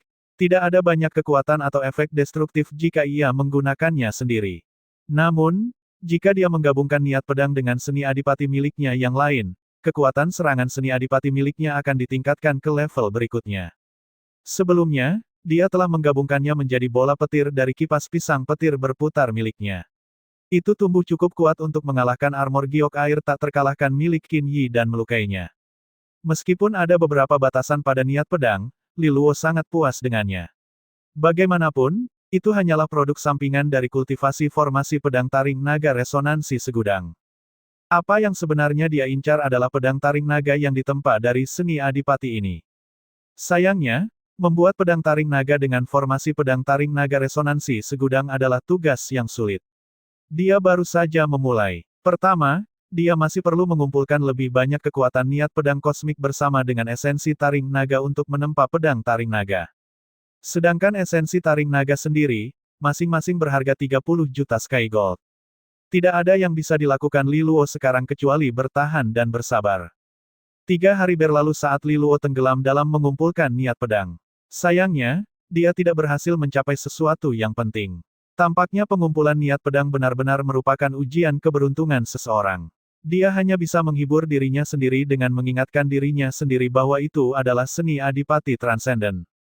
Untungnya perjalanan ke wilayah barat memakan waktu beberapa hari. Dia bisa melanjutkannya. Titik titik titik. Di distrik depan pegunungan Taring Naga. Ada banyak perahu raksasa yang menunggu dengan tenang di atas gunung megah yang telah diratakan membentuk beberapa besar rune naga emas yang mengeluarkan energi alam duniawi menutupi bagian luar perahu. Di depan setiap perahu ada kepala naga yang lebarnya beberapa kaki. Kepalanya tampak perkasa dan ganas, dan rahangnya secara otomatis membuka dan menutup dengan sangat lambat, memancarkan gelombang energi yang mengejutkan. Ini dikenal sebagai kapal naga. Mereka digunakan oleh 5 faksi naga surgawi untuk memindahkan pasukan. Karena Liluo dan yang lainnya akan berangkat bersama ribuan anggota Panji, mereka tidak ingin menimbulkan keributan selama perjalanan. Tentu saja, mereka memutuskan untuk menggunakan perahu. Kapal-kapal ini cepat dan stabil, salah satu bentuk transportasi favorit di benua ilahi asal surgawi. Dengan 8.000 anggota Panji di bawah kepemimpinan mereka masing-masing, Li Luo, Li Fengyi, Li Jingtao, dan Deng Fengxian berkumpul di lapangan. Itu adalah pemandangan yang sangat mengesankan untuk dilihat. Dengan lebih dari 30.000 tentara dari 4 Panji, sejujurnya ini adalah pertemuan yang mengejutkan. Faktanya, mereka mungkin bisa melenyapkan negara kecil hanya dengan kekuatan mereka. Pada saat ini, Li Luo mendongak untuk memeriksa langit. Dia berkata sambil tersenyum, sudah waktunya. Bagaimana kalau kita pergi? Tidak ada keberatan dari 3 orang lainnya. Mereka masing-masing memandang 8.000 anggota Panjinya masing-masing dan memberi isyarat dengan lambaian tangan. Pada saat berikutnya, semburan kekuatan resonansi yang sangat besar melonjak dari anggota Panji. Kekuatan resonansi mereka menutupi seluruh langit, mengalir ke 4 kapal naga, dan mengaktifkannya. Segera, anggota Panji sudah siap di 4 kapal naga. Sosok Li Luo dan 3 pemimpin Panji lainnya melintas, dan mereka juga melompat ke kapal masing-masing. Suara terompet yang keras dan bernada rendah bergema pada saat ini. Tanda naga yang terukir pada keempat wadah itu bersinar terang, dan riak energi yang sangat besar berdenyut bersamanya. Sesaat kemudian, keempat kapal itu perlahan melayang ke udara. Dengan suara gemuruh, mereka berubah menjadi 4 berkas cahaya, menembus awan dan melaju kencang ke kejauhan. Titik titik titik titik titik titik. Domain Taring Naga memiliki 12 wilayah di bawah yurisdiksinya. Setiap wilayah lebih besar dari kerajaan Xia. Yang paling penting, wilayah Taring Naga hanyalah satu dari 5 wilayah di bawah garis keturunan Kaisar Surgawi Li. Terbukti, fondasi garis darah Kaisar Surgawi Li sangatlah besar, jauh melampaui apa yang dapat dibayangkan oleh Li Luo. Kekuatan Kaisar Surgawi sungguh luar biasa. Wilayah barat ini terletak di sisi barat faksi Taring Naga, salah satu perbatasan garis keturunan Kaisar Surgawi Li. Tanah di luar perbatasan itu adalah milik garis darah Kaisar Surgawi Zhao, salah satu kekuatan Kaisar Surgawi lainnya. Namun, perbatasan kedua kekuatan tersebut tidak bertemu secara langsung. Mungkin hal ini untuk mencegah konfrontasi langsung atau eskalasi di antara keduanya. Ada zona penyangga yang tidak dimiliki siapapun di antara dua kekuatan Kaisar Surgawi. Disitulah domain gelap yang dituju Li Luo dan yang lainnya berada. Berdasarkan kecepatan kapal, dibutuhkan waktu sekitar 6 hingga 7 hari untuk sampai di wilayah barat. Li Luo tidak keluar dari kamarnya selama ini. Dia terus memfokuskan seluruh energinya untuk mengumpulkan niat pedang kosmik. Bagaimanapun juga, misi mereka sangat berbahaya. Oleh karena itu, dia merasa harus bersiap semaksimal mungkin. Ia menghabiskan perjalanannya dengan berkultivasi tanpa henti, bahkan tidak istirahat untuk makan atau tidur. Hal ini membuat waktu berlalu sangat cepat, dan sebelum dia menyadarinya, kapal tersebut telah sampai di wilayah barat. Akhirnya, dia mendapatkan apa yang dia harapkan dan berhasil mendapatkan untaian niat pedang kosmik lainnya. Ibu kota wilayah barat adalah kota barat.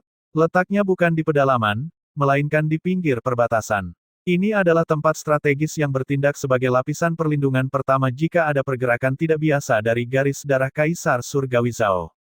Ketika keempat kapal naga tiba di kota barat, Li Luo berdiri di atas kapalnya dan melihat dunia di bawahnya. Dia bisa melihat sebuah benteng menakjubkan berdiri di dataran luas, seperti binatang purba raksasa yang ditempatkan di sana untuk menjaga perbatasan. Di atas benteng ada aliran energi yang sangat besar yang menjulang ke langit di atasnya. Jika dilihat lebih dekat, orang dapat mengetahui bahwa itu sebenarnya adalah formasi pertahanan yang sangat luas. Ketika kapal naga mendekatinya, seberkas cahaya keluar dari kepala setiap kapal. Ada rune drakonik yang berkelok-kelok di dalam balok, dan ketika mereka bersentuhan dengan formasi pertahanan, Energi di formasi itu hilang untuk sementara dan sebuah lubang yang bisa dilewati terbentuk. Kapal-kapal itu perlahan-lahan masuk. Saat kapal memasuki langit di atas benteng, puluhan cahaya dan siluet melintas di tanah di bawahnya. Tiba-tiba, ada lusinan orang di bawah, masing-masing berada di tahap adipati dan memancarkan gelombang energi yang sangat kuat. Saya Li Feng, penguasa kota dari kota barat. Saya menyambut individu-individu berbakat dari 4 panji faksi Taring Naga. Seorang lelaki tua dengan rambut putih menyambut mereka dengan sopan saat dia melihat keempat kapal naga. Meskipun ia adalah seorang adipati dan penguasa kota dari kota barat, ada 3 tamu terhormat dari garis keturunan langsung faksi Taring Naga di antara 4 pemimpin panji.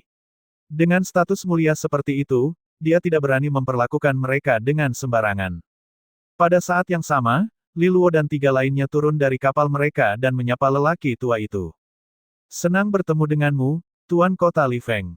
Bibi Yun secara khusus memintaku untuk menyampaikan salam kepadamu, kata Li Luo sambil tersenyum. Selain sebagai penguasa kota dari kota barat, Li Feng juga merupakan kepala klan Li Ruyun. Li Feng menatap Li Luo sebelum dia menjawab sambil tersenyum hangat, kamu pasti pemimpin panji Li Luo, yang semakin terkenal dalam 5 faksi naga surgawi baru-baru ini. Meskipun kota barat jauh dari pegunungan Taring Naga, dia telah mendapat informasi lengkap tentang semua kejadian di sana. Bagaimanapun juga, pegunungan Taring Naga adalah wilayah pusat dari wilayah Taring Naga. Wajar jika Li Feng, penguasa kota di perbatasan, khawatir dengan kejadian di sana. Apapun yang terjadi di sana dapat mempengaruhi kedudukan mereka secara signifikan di sini. Mendengar kata-katanya, Li Luo mengangguk ringan.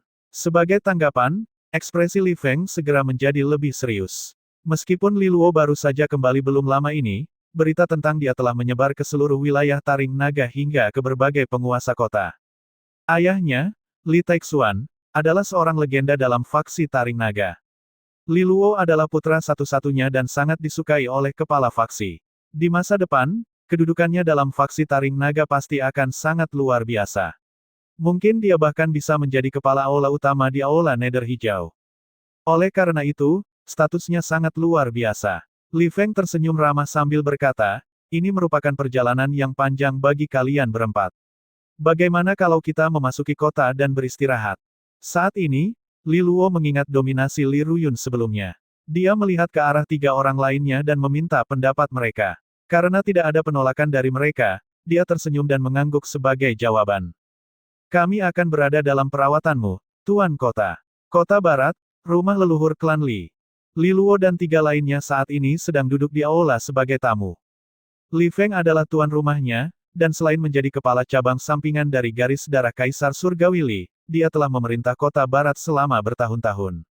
Posisi penguasa kota selalu ditempati oleh anggota klan mereka, dan dalam beberapa tahun terakhir, mereka telah menghasilkan seorang jenius seperti Li Ruyun, yang telah memasuki faksi Taring Naga secara langsung sebagai Master Aula ketiga dari Aula Nether Hijau. Hal ini menyebabkan reputasi klan Li melambung tinggi. Li Feng memperlakukan Li Luo dengan sangat sopan dan antusias. Pada saat yang sama, dia juga mengajak beberapa pemuda berbakat dari generasi yang sama untuk berinteraksi dengan mereka.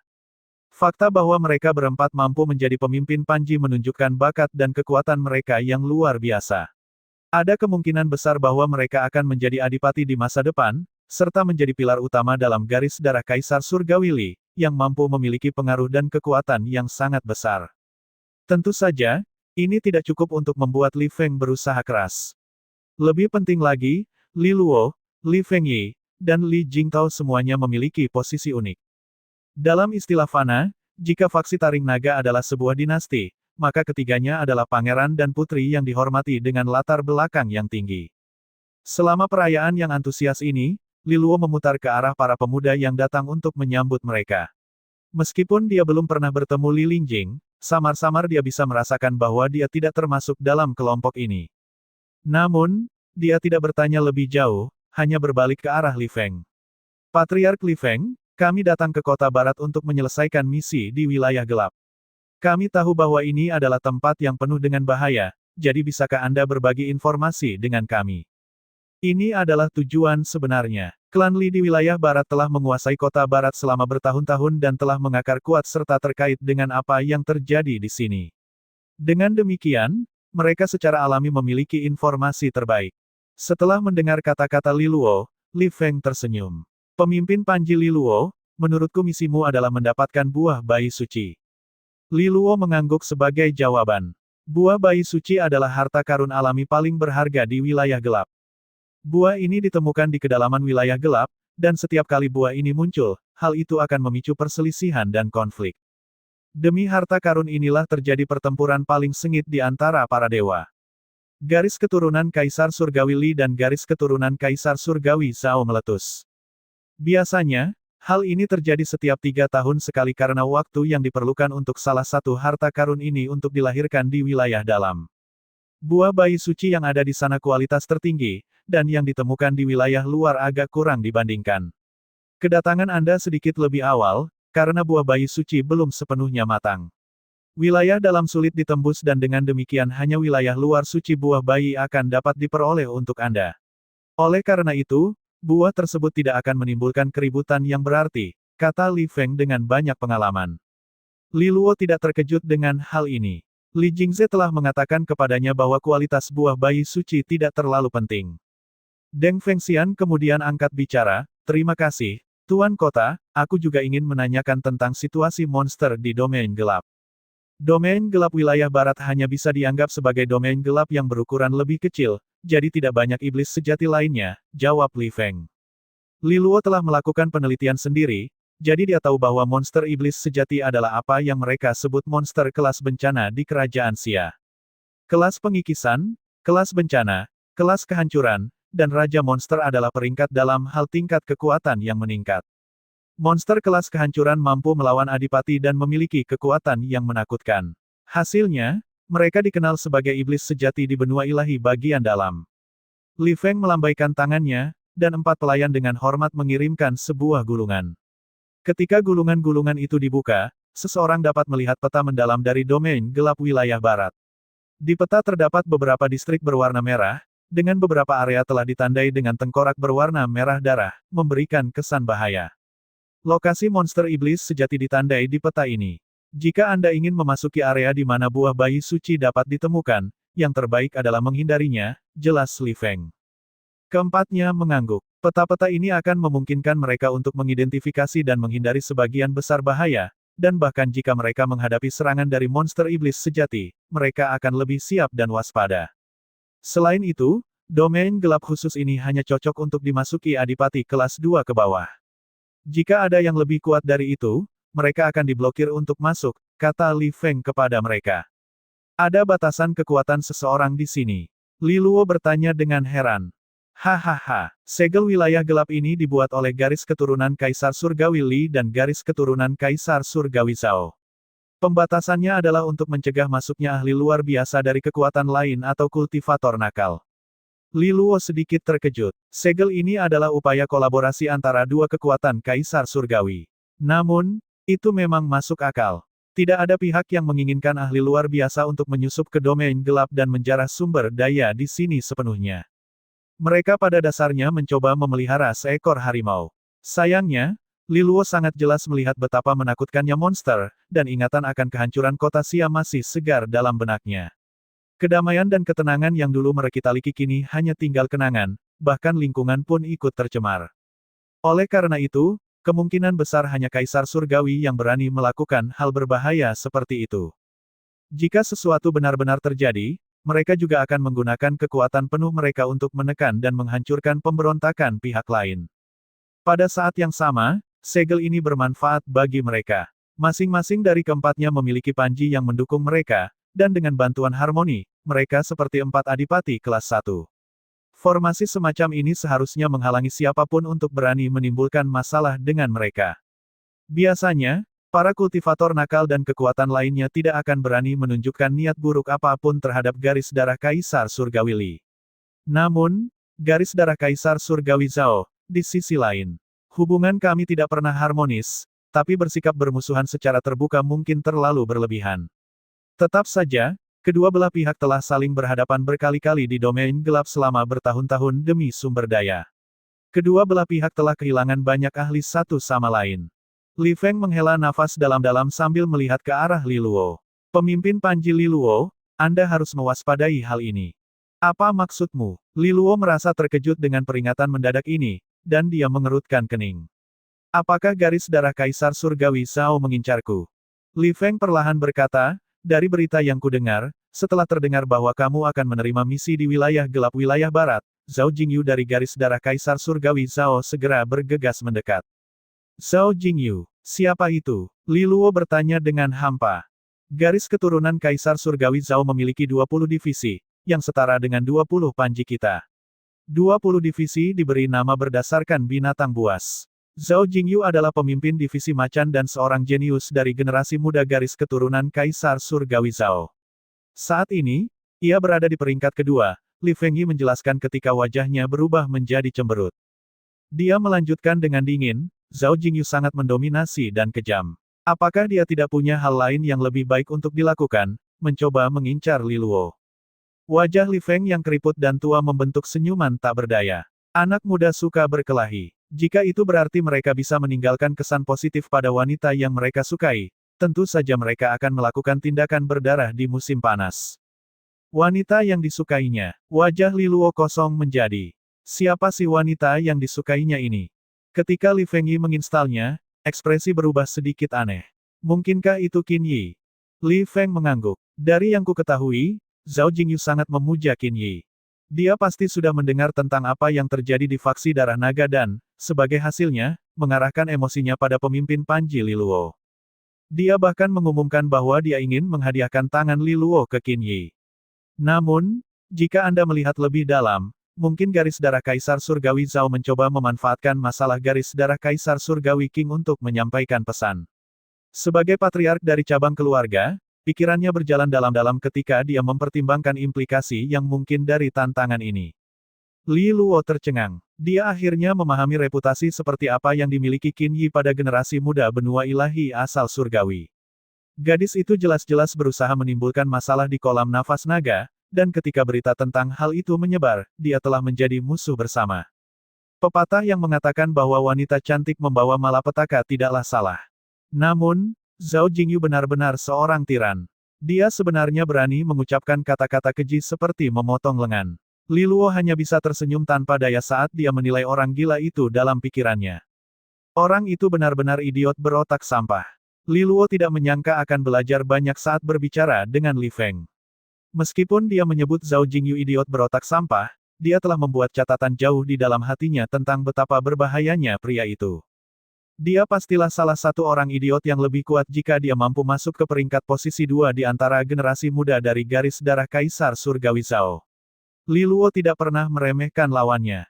Jika mereka bertemu satu sama lain di domain gelap nanti, dia pasti tidak akan memberikan pengampunan. Apalagi keduanya sudah berada di kubu berseberangan, sehingga tidak perlu khawatir akan dampak lebih lanjut. Pada saat ini, Li Feng mengusulkan sebelum berkata sambil tersenyum, pemimpin Panji Li Luo, aku khawatir banyak adipati dari garis darah Kaisar Surgawi Zhao yang akan ikut bersama Zhao Jingyu. Demi keselamatanmu, izinkan aku menemani kalian semua dengan aman ke dalam domain gelap. Setelah itu, saya akan menunggu di luar segel hingga kalian semua kembali. Mendengar ini, Li Luo bertanya sebagai tanggapan, Tuan Kota Li Feng, apakah kamu khawatir adipati dari garis darah Kaisar Surgawi Zhao akan menyerang kita? Apakah mereka begitu sulit diatur? Hal ini terutama karena reputasi Zhao Jingyu yang terkenal sebagai orang yang kejam dan dominan. Aku khawatir ketika dia menjadi gila, dia akan memerintahkan para adipati untuk menyerang kalian semua. Meskipun itu memang tindakan tak tahu malu yang akan menuai kritik, tidak ada salahnya jika kamu melakukan hal yang sama dan bermain aman di sini, Li Feng menjelaskan. Saat ini, Li Feng tersenyum tak berdaya dan melanjutkan, lagi pula, jika terjadi sesuatu pada kalian bertiga di wilayah barat ini, kepalaku pasti akan pusing. Li Luo memandang Li Fengyi dan yang lainnya sebelum dia mengangguk. Kalau begitu, kami akan menyusahkanmu, Tuan Kota Li Feng. Karena pihak lain menyatakan seperti ini, mereka tidak menyetujuinya. Selain itu, Li Feng hanya mengantarkan mereka ke pintu masuk segel domain gelap. Ia tidak akan membantu mereka secara langsung dalam menyelesaikan tugasnya, sehingga tidak dianggap melanggar aturan. Sesaat kemudian, Li Feng mengubah topik pembicaraan, berbagi detail tentang budaya lokal di wilayah barat. Suasana menjadi semakin semarak seiring tuan rumah dan tamu menikmati waktu mereka. Ketika herbalan makan berakhir, Li Luo mengambil kesempatan itu untuk bertanya, bolehkah aku merepotkanmu sebentar, Tuan Kota? Bibi Yun sebenarnya memintaku mengunjungi sepupu Li Lingjing. Li Feng tercengang saat mendengarnya. Sambil tersenyum pahit, dia menjawab, Ruyun masih mengingat gadis kecil itu. Dia berdiri dari tempat duduknya dan melanjutkan, kalau begitu, silakan ikut denganku, pemimpin Panji Li Luo. Gadis kecil itu berubah total setelah kejadian bertahun-tahun yang lalu. Dia tidak lagi menerima pengunjung dari luar, jadi kami tidak mengajaknya ikut untuk kesempatan ini. Li Luo mengangguk dan memberitahu Li Fengyi dan kelompoknya sebelum dia mengikuti Li Feng ke halaman belakang. Saat mereka berdua berjalan di lorong, Li Luo berkata dengan nada penasaran, aku mendengar bahwa sepupu Li Lingjing dulunya adalah anak yang berbakat. Li Feng mengangguk dan menjawab sambil menghela nafas, memang benar, klan Li belum pernah melihat seorang jenius luar biasa seperti Lingjing selama berabad-abad. Dia hanya sedikit lebih tua darimu.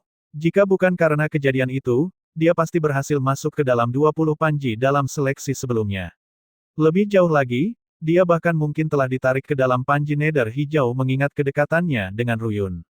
Jika itu yang terjadi, saya yakin Lingjing akan menjadi kandidat potensial kepala naga di angkatan terakhir dari 20 panji. Li Luo sedikit terkejut saat mendengar ini. Sepupunya ini hampir masuk ke dalam panji Nether hijau juga. Jika Li Feng tidak melebih-lebihkan, panji Nether hijau akan muncul kembali di generasi sebelumnya. Tidak perlu menunggu sampai dia kembali. Tampaknya segalanya selalu berubah dengan cara yang tidak terduga. Pada saat ini, wajah tua Li Feng berubah sedikit muram sambil melanjutkan, sayang sekali. Gadis kecil itu dulunya begitu lincah dan bersemangat, namun dia bertemu dengan monster iblis sejati di wilayah gelap. Meskipun dia berhasil untuk tetap hidup pada akhirnya, kondisi mental dan fondasinya rusak parah dan hancur.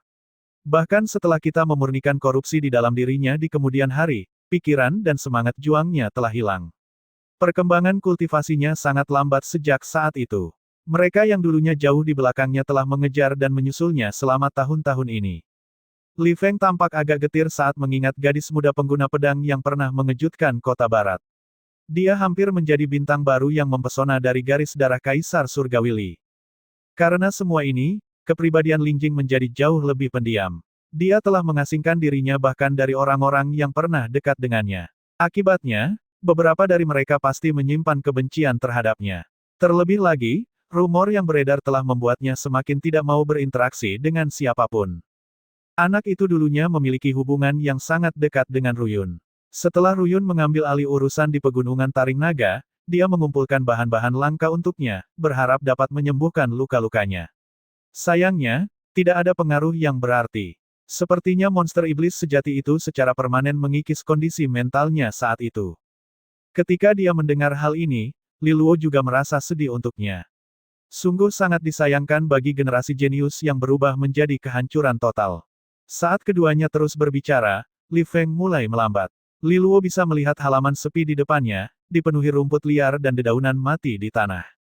Ada suasana pembusukan dan ketertinggalan di sekitarnya, diikuti oleh hembusan angin yang tampak dingin dan menyeramkan. Ketika mereka berdua berjalan ke halaman, Li Luo melihat kursi roda di paviliun batu yang ditutupi dedaunan mati. Di kursi roda ada seorang gadis berpakaian putih. Tidak ada riasan di wajah gadis itu, tapi kulit putih dan fitur wajahnya sangat cantik. Namun matanya tampak kosong saat menatap kosong ke arah daun-daun mati yang berjatuhan. Ada udara dingin yang menakutkan bertiup di sekelilingnya dari waktu ke waktu, membuat orang tidak bisa mendekatinya. Ketika Li Feng membawa Li Luo ke paviliun batu, tidak ada reaksi dari gadis itu. Lingjing, Li Feng memanggilnya dengan suara lembut. Ini Li Luo, pemimpin Panji dari Panji Nether Hijau. Ruyun telah mempercayakannya untuk mengunjungimu. Awalnya, sama sekali tidak ada reaksi dari gadis berpakaian putih itu.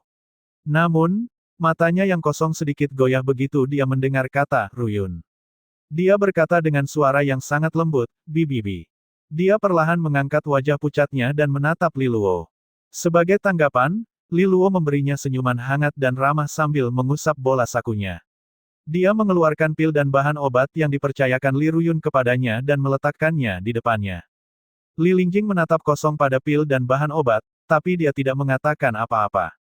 Penampilannya yang menyedihkan benar-benar pemandangan yang membuat orang menghela nafas. Ini adalah pemandangan yang tak tertahankan bagi Li Feng. Wajah tuannya dipenuhi kesedihan saat dia melambai kepada Li Luo sebelum berbalik dan berjalan keluar halaman. Saat ini, Li Luo duduk di samping. Dia berempati dengan pertemuan Li Lingjing. Selain itu, Li Ruyun telah menggunakan harta berharga yang awalnya dimaksudkan untuknya untuk membantu meringankan pengorbanan hati cahaya Jiang Qinghe. Oleh karena itu, dia juga sangat berterima kasih kepada Li Lingjing. Saudari Lingjing, jangan putus asa. Ada solusi untuk setiap masalah, kata Li Luo dengan nada hangat. Li Lingjing tidak menjawab apapun, dia hanya terus menatap kosong ke udara. Li Luo terus berbicara pada dirinya sendiri. Izinkan aku berbagi sesuatu denganmu. Di masa lalu, aku adalah seseorang yang istananya kosong dan tidak ada cara untuk berkultivasi. Aku merasa putus asa sama seperti kamu. Namun, pada akhirnya aku masih menemukan solusi. Mendengar ini, Li Lingjing melihatnya lagi sebelum akhirnya membuka mulutnya. Ada sedikit fluktuasi dalam nada bicaranya, namun dia berkata, tidak ada gunanya. Separuh jiwaku dimakan oleh monster. Aku hanya orang tak berguna yang tidak punya kesempatan untuk maju lagi. Monster, apakah itu iblis sejati? Li Luo bertanya. Li Lingjing terdiam beberapa saat sebelum dia berkata, itu adalah iblis sejati pemakan jiwa. Jika kamu pergi ke domain gelap di wilayah barat, kamu harus berhati-hati. Iblis sejati ini sangat mencintai individu-individu berbakat. Li Luo sedikit mengernyit ketika mendengar hal ini. Apakah monster iblis sejati ini benar-benar aneh? Itu sengaja ditujukan untuk lawan yang kuat dan berbakat. Jika monster ini begitu kuat, kita harus mengirimkan elit kita untuk memusnahkannya, kata Li Luo. Sebagai tanggapan, Li Lingjing menggelengkan kepalanya perlahan dan menjelaskan, ini berbeda dari monster lainnya. Ia benar-benar cerdas. Patriark dan yang lainnya mencoba mengepung dan memusnahkannya sebelumnya, tetapi mereka tidak dapat menemukan jejaknya. Ia dapat dianggap sebagai monster yang paling misterius di domain gelap wilayah barat ini. Mendengar ini, Li Luo merenung sejenak dan berkata, jika kita memusnahkan monster iblis sejati ini, apakah kamu dapat pulih? Li Lingjing berhenti sejenak sebelum dia menjawab, aku tidak tahu. Ia mungkin telah mencerna separuh jiwaku yang dimakan, mengubahnya menjadi kerusakan. Li Luo menghela nafas dalam hatinya. Jika memang demikian, itu akan sangat merepotkan. Saudari Lingjing, setelah aku menyelesaikan misiku, kamu dapat mengikutiku kembali ke pegunungan Taring Naga. Aku akan meminta penatua yang terhormat untuk memeriksamu dan melihat apakah ada solusi untuk masalahmu, kata Li Luo padanya, setelah memikirkannya. Kepala faksi, Li Lingjing berbisik sebagai jawaban sebelum dia menggelengkan kepalanya. Melihat ini, Li Luo sedikit bingung.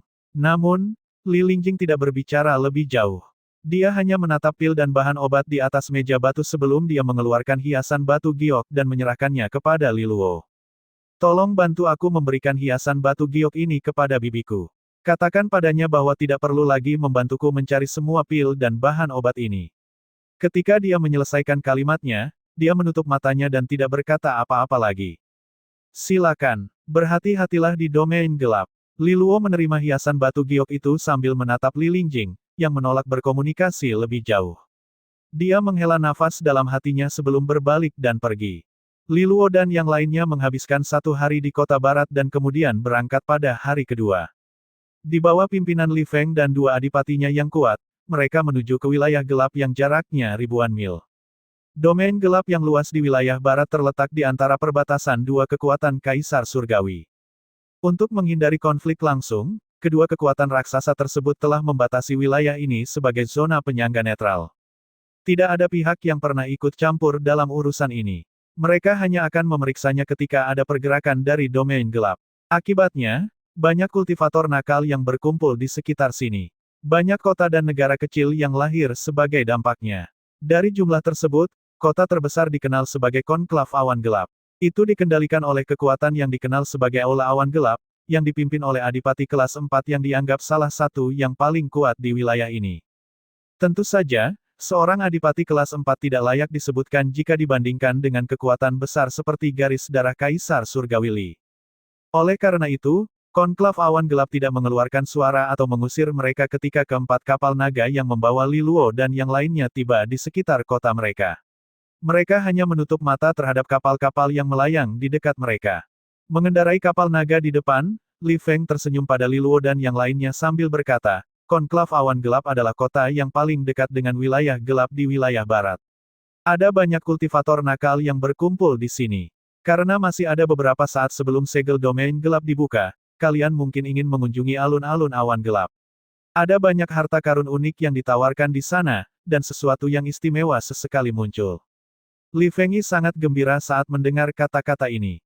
Melihatnya, Li Luo dan yang lainnya tidak bisa menolak kesempatan itu, jadi mereka turun dari dan langsung menuju kota. Ternyata sebenarnya ada penjaga di pintu masuk. Awalnya, siapapun yang memasuki kota harus membayar biaya masuk.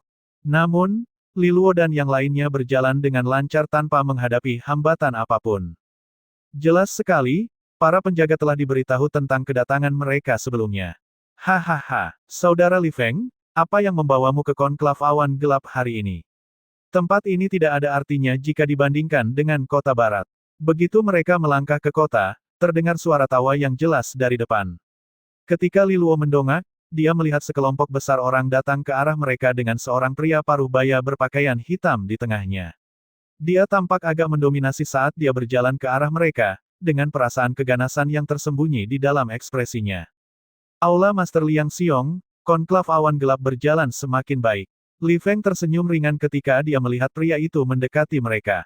Izinkan aku memperkenalkan. Ini adalah Liang Xiong, ketua aula dari aula awan gelap. Pada saat ini, Liang Xiong yang kekar mengalihkan perhatiannya ke Li Luo dan yang lainnya. Meski terlihat muda, Liang Xiong dapat mengetahui dari sikap Li Feng bahwa keempat orang ini adalah bangsawan dari garis darah Kaisar Surgawi Li. Namun, dia tidak menyelidiki lebih jauh. Dia hanya menunjukkan senyuman ramah di wajahnya yang tampak garang. Li Luo dan yang lainnya tidak mengacuhkan. Mereka menyatukan tangan dan menyapanya. Setelah ini, Liang Xiong memimpin dan membawa mereka berkeliling kota sambil mengobrol dengan Li Feng. Akhirnya, mereka sampai di lapangan awan gelap. Tempat itu ramai dan padat dengan orang-orang. Ketika Li Luo dan yang lainnya melihat sekilas ke sekeliling, mereka melihat lapangan awan gelap dipisahkan menjadi beberapa zona berbeda oleh tirai tipis yang terbuat dari manik-manik cahaya yang melayang di udara. Setiap area dipenuhi dengan banyak siluet. Ini semua adalah rumah lelang mini, dengan orang-orang yang berulang kali naik ke tahap untuk memamerkan harta mereka untuk dilelang. Meski tempatnya agak kurang, suasananya sangat meriah. Hal ini menarik minat Li Luo dan yang lainnya. Tidak mengherankan jika konklav awan gelap menjadi salah satu kota tersibuk dan paling maju di kawasan ini. Saat mereka berbelanja dengan santai, hanya Li Fengyi yang berpartisipasi dalam beberapa pelelangan. Li Luo dan yang lainnya tidak tertarik, karena mereka telah melihat banyak harta karun sebelumnya. Barang-barang biasa tidak menarik perhatian mereka. Namun, sebuah ide terlintas di benak Li Luo saat dia menyaksikan lusinan barang yang dilelang. Aula Master Liang Xiong, bolehkah aku bertanya apakah mereka memiliki esensi taring naga yang dilelang di sini? Li Luo bertanya. Dia masih memikirkan formasi pedang taring naga resonansi segudang yang dia kembangkan. Esensi sangat langka dan mahal. Dia hanya ingin tahu apakah dia akan beruntung di sini. Liang Xiong memikirkannya sejenak sebelum dia menjawab sambil tersenyum, itu adalah benda luar biasa yang baru saja kamu tanyakan adik Li Luo. Esensi taring naga sangat langka dan jarang muncul di sini. Selain itu, setiap tetesnya bernilai puluhan juta Sky Gold, kebanyakan orang tidak akan merasa aman untuk melelangnya di sini. Mendengar ini, Li Luo tampak sedikit kecewa. Tetapi, nada bicara Liang Xiong tiba-tiba berubah sebelum dia melanjutkan, kami punya taring naga yang dilelang di sini. Anda mungkin bisa mengekstrak esensi taring naga dari taring naga. Selain itu, taring naga jauh lebih murah daripada esensi taring naga yang sudah diekstraksi. Li Luo terkejut saat mendengar kata-kata itu. Dia segera menjadi sangat tertarik dan bertanya, bisakah Anda mengajakku ke sana untuk melihatnya? Esensi taring naga selalu diekstraksi dari taring naga. Jika dia tidak bisa mendapatkan esensi taring naga, setidaknya akan lebih baik jika dia mendapatkan taring naga. Yang terpenting, harganya lebih murah. Liang Xiong mengangguk sambil menjawab, tentu, adik Li Luo. Namun hanya sebagai pengingat, kamu mungkin tidak selalu berhasil mengekstrak esensi taring naga dari taring naga. Faktanya, kegagalan dalam melakukannya adalah hal yang biasa. Setelah dia menyelesaikan kalimatnya, dia memimpin jalan. Beberapa menit kemudian, dia berbelok ke area yang cukup terang dan memberikan instruksi kepada seseorang di sampingnya. Tak lama kemudian, seseorang muncul di atas tahap. Lingkaran semuanya. Saya melelang 5 taring naga hari ini. Dengan kemampuannya menimbulkan rasa takut terhadap naga dan ketajaman yang tak tertandingi, taring ini dapat digunakan untuk membuat artefak berharga. Selain itu, taring tersebut dapat ditambahkan ke dalam pil dan bahan obat. Yang terpenting, menyempurnakan sebuah taring naga mungkin menghasilkan esensi taring naga. Setetesnya bernilai 30 juta Sky Gold. Barang ini pasti bernilai uang bagi Anda, seorang pria kurus berteriak di atas tahap sebelum dia mengeluarkan 5 kotak batu giok yang panjang. Saat kotak dibuka, 5 taring naga dengan beberapa bekas belang muncul. Sepertinya ada udara dingin yang mengalir di sekitar mereka, serta ketajaman yang tak bisa dijelaskan. Harga awal setiap taring naga adalah 3 juta Sky Gold. Ketika dia menyelesaikan kalimatnya, kerumunan mulai saling berbisik. Namun tidak banyak yang menawar. Lagi pula, hanya 2 dari 3 keunggulan yang tercantum yang umum. Harganya tidak sepadan, karena hanya berfungsi sebagai bahan pelengkap. Bagian terakhir memang terlihat sangat menarik, namun penonton yang hadir tahu betul bahwa tidak semua orang bisa mengekstrak esensi taring naga dari taring naga. Jika mereka menghabiskan 15 juta Sky Gold untuk 5 taring naga ini hanya untuk gagal dalam proses ekstraksi, mereka tidak akan mendapatkan apa-apa yang berharga. Li Luo menunggu beberapa saat dan menyadari bahwa tidak ada kesepakatan yang diajukan. Namun, dia tidak berpikir apakah ini diatur secara khusus oleh Liang Xiong. Sebaliknya, dia menoleh ke arah Li Fengyi dan bertanya sambil tersenyum, "Kakak kedua, jumlah kantongku sedikit. Bolehkah aku meminjam uang?" Sejujurnya, dia baru berada di faksi taring naga selama beberapa bulan. Dengan seluruh sumber dayanya dihabiskan untuk kultivasi, sangat sulit baginya untuk mengeluarkan lebih dari 10 juta Sky Gold saat ini. Ketika Li Fengyi mendengar permintaannya, dia menjawab, "Apakah kamu ingin membeli kelima taring naga? Untuk mengembangkan seni adipati dari faksi taring naga. Tidak masalah, anggap saja ini sebagai hadiah dari kakak keduamu." Sebagai satu-satunya anak perempuan di keluarga, Li Jingpan sangat menyayangi Li Fengyi. Dalam hal kekayaan, bahkan Li Jingtao pun tidak bisa menandinginya.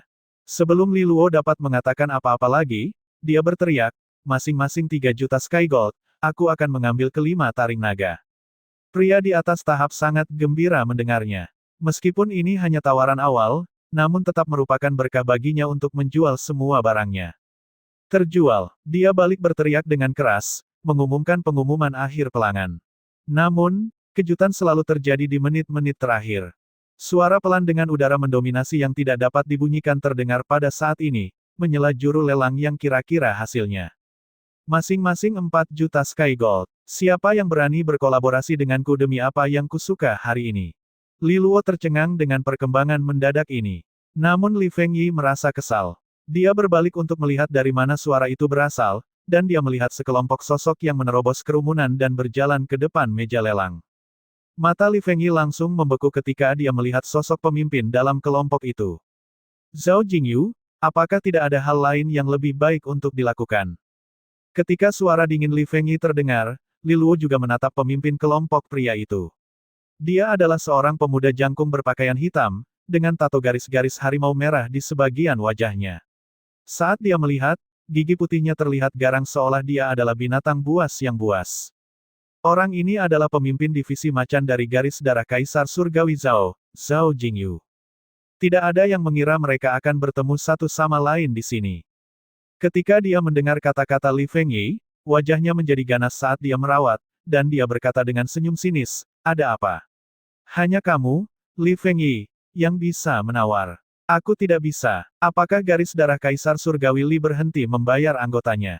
Setelah itu, dia menoleh ke arah Liang Xiong di samping dan berkata, "Aula Master Liang Xiong, apakah maksudmu aku tidak bisa menawar apapun di sini?" Mendengar ini, Liang Xiong menjawab dengan wajah malu, "Tentu saja bisa. Lapangan awan gelap selalu menjadi tempat lelang untuk perdagangan dan bisnis. Siapapun boleh mengajukan penawaran." Sebagai anggota garis darah Kaisar Surgawi Zhao, Zhao Jingyu bukanlah seseorang yang berani disinggung oleh Liang Xiong. Zhao Jingyu tertawa sebagai tanggapan dan kemudian mengalihkan pandangannya ke arah Li Luo, yang berdiri di samping tanpa mengucapkan kata pun selama ini. Dia berkata pada Li Luo, "Kudengar ada seorang udik dari benua ilahi luar yang baru saja kembali ke faksi taring naga. Apakah itu kamu?" Temperamennya yang tidak masuk akal dan mendominasi dipahami sepenuhnya melalui kata-katanya. Aku mendengar bahwa seorang idiot berotak sampah dari garis darah Kaisar Surgawi Zhao menginginkan lenganku. Mungkinkah itu kamu? Li Luo sambil menjawab tersenyum ringan. Wajah Zhao Jingyu langsung berubah jelek. Dengan mata seperti binatang buas, dia menatap Li Luo dan berkata, "Orang kampung, apakah kamu ingin mati?" Begitu dia selesai berbicara, alis Li Fengyi berdiri tegak dan kekuatan resonansi di tubuhnya melonjak. Pada saat berikutnya, tombak yang memancarkan gradien pelangi terbang dari tangan dalam sekejap ke arah Zhao Jingyu secara langsung. Namun Zhao Jingyu tidak terpengaruh oleh serangan Li Fengyi. Dia mengulurkan tangan dan memberi isyarat kepada para adipati di sisinya bahwa mereka tidak perlu bergerak. Setelah ini, dia menjepit dan meninju. Tinju cahaya terbang bersama auman harimau. Itu ganas seperti cakar harimau raksasa, dan bertabrakan langsung dengan tombak. Energi dari kedua serangan itu meledak saat menyala. Namun, itu disimpan dalam area kecil karena adipati dari kedua menahan kerusakannya. Jelas, Zhao Jingyu lebih unggul ketika keduanya bentrok. Dia baru saja bergerak dari posisi semula, sementara tubuh halus Li Fengyi gemetar dan dia mundur setengah langkah. Ekspresinya menjadi lebih dingin. "Saya mohon pengertian Anda, dua tamu terhormat saya. Tolong jangan bertengkar di sini," kata Liang Xiong dengan wajah pahit saat ini. Jika itu adalah kentang goreng kecil iblis bumi lainnya, dia akan mengirim mereka terbang keluar dari tempat ini segera. Namun, dia tidak berani menyinggung Zhao Jingyu dan Li Fengyi. Selain itu, bentrokan antara keduanya tidak menjadi masalah. Dia takut para adipati yang bersama mereka akan terseret ke dalam pertempuran juga. Kerusakan dan konsekuensinya tidak terbayangkan pada saat itu. Zhao Jingyu menyeringai dan berkata, "Kamu masih sulit diatur, Li Fengyi. Menjadi kasar jika terjadi perselisihan sekecil apapun. Apakah kamu satu-satunya yang bisa menawar apapun di dunia ini? Yang lain tidak bisa mengalahkanmu." Pada titik ini, mata Li Fengyi sedingin es, "Aku akan membayar 5 juta Sky Gold untuk masing-masingnya," katanya sambil menatap juru lelang. Pria itu sangat gembira saat mendengar ini, dan dia berteriak, "Oke. Kalau begitu aku akan membayar 6 juta Sky Gold untuk masing-masingnya," kata Zhao Jingyu sambil tersenyum. Li Fengyi hendak meneriakkan tawaran lain sebelum Li Luo menghentikannya dan berkata, "Kakak kedua, tidak perlu terlalu emosional karena hal ini. Ini adalah harga yang harus dibayar oleh orang bodoh. Meskipun bisnis keluarga kita besar dan kaya, tidak ada perlu menyia-nyiakannya dan bersaing dengan sampah ini. Dengan harga masing-masing 6 juta Sky Gold, biayanya total 30 juta Sky Gold untuk 5. Bahkan jika kita cukup beruntung untuk mendapatkan setetes esensi taring naga dari mereka, kita hanya akan mencapai titik impas. Ini tidak sepadan lagi." Li Fengyi tidak ingin mendengarkan alasan apapun pada awalnya, tetapi dia akhirnya yakin dengan kata-kata Li Luo. Kemarahannya sedikit mereda, lalu dia berkata kepada Zhao Jingyu dengan sinis, "Bodoh, aku akan memberikannya kepadamu jika kamu sangat menginginkannya." Zhao Jingyu sangat kecewa saat melihat ini. Dia menatap Li Luo lagi dan berkata, "Kamu benar-benar membuatku kesal." Mendengar ini, Li Luo mengangkat bahu dan menjawab, "Kalau begitu, ayo gigit aku." Zhao Jingyu hanya menyeringai dan menjawab, "Jangan terburu-buru, pasti ada peluang. Begitu banyak orang yang mati di wilayah gelap selama bertahun-tahun sehingga tidak akan ada hal yang luar biasa lagi. Ketika waktunya tiba, tidak ada yang dapat dilakukan oleh garis darah Kaisar Surgawi Li terhadap hal itu. Bagaimanapun, begitu banyak orang dari kedua belah pihak telah meninggal karena penyebab yang tidak diketahui selama bertahun-tahun." Sebagai tanggapan, Li Luo menjawab, "Kalau begitu, bukankah aku akan mendapatkan 5 taring naga secara gratis?" Zhao Jingyu terkejut sesaat sebelum matanya menjadi lebih gelap dan ganas. Yang dimaksud Li Luo adalah 5 taring naga yang baru saja dibeli Zhao Jingyu akan diambil oleh orang udik ini setelah dia mati. "Jika kamu benar-benar menginginkan kelima taring naga ini, caranya sederhana. Tundukkan saja kepalamu dan minta maaf kepada Nona Qin Yi sekarang dan aku akan membiarkanmu memilikinya," kata Zhao Jingyu sinis. Li Luo menggelengkan kepalanya dan menolak tawaran itu. "Jangan terburu-buru, aku bisa meninggalkannya bersamamu lebih lama lagi." Pada saat ini, Zhao Jingyu tertawa dengan marah sambil menatap tajam ke arah Li Luo. "Bahkan Li Qingfeng tidak berani berbicara kepadaku dengan cara seperti ini. Kamu pikir kamu ini siapa?" Li Luo hanya menjawab, "Mungkinkah dia tidak ingin berbicara omong kosong denganmu?" Mendengar ini, Li Fengyi hanya bisa mendengus geli. Cara Li Luo berkata-kata benar-benar ahli. Zhao Jingyu pasti sangat marah setelah mendengar ejekan Li Luo. Namun, dia tidak kehilangan kendali atas dirinya. Dia hanya menyeringai dan menatap Li Luo sejenak. Selanjutnya, dia melambaikan tangannya dan menyelesaikan pelelangan taring naga sebelum pergi bersama anak buahnya tanpa menggumamkan sepatah kata pun.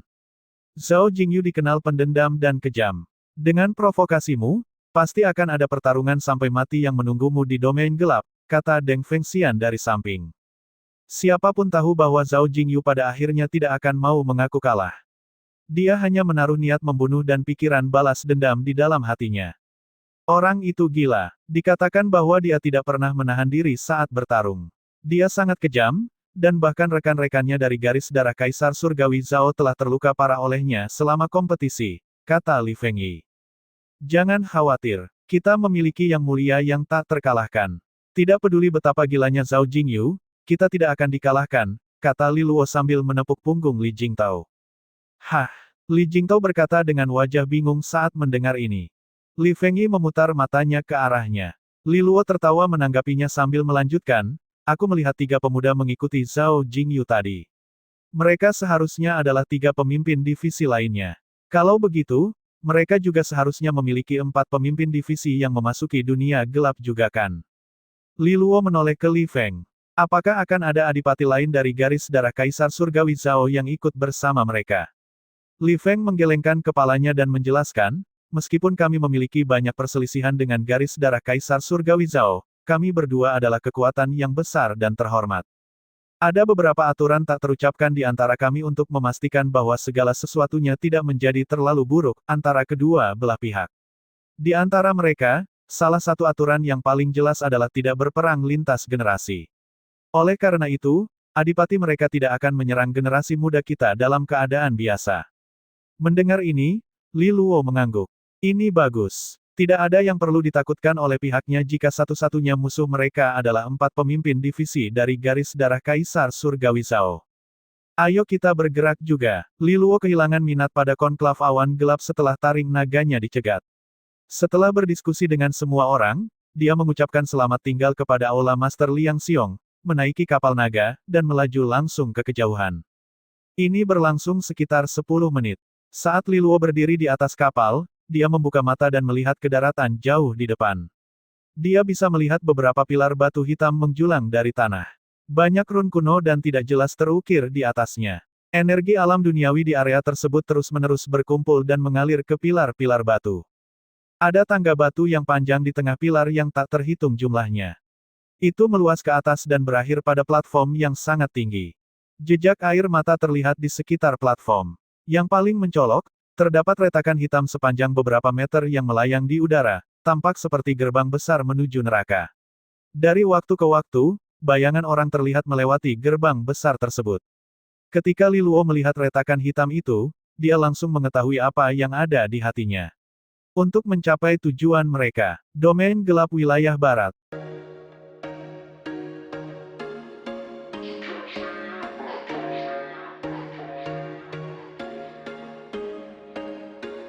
There was once a day that I would pray for you. I'd go and misbehave just so you'd notice too. Sneaking looks up and down from across the room. And damn, what a hell of a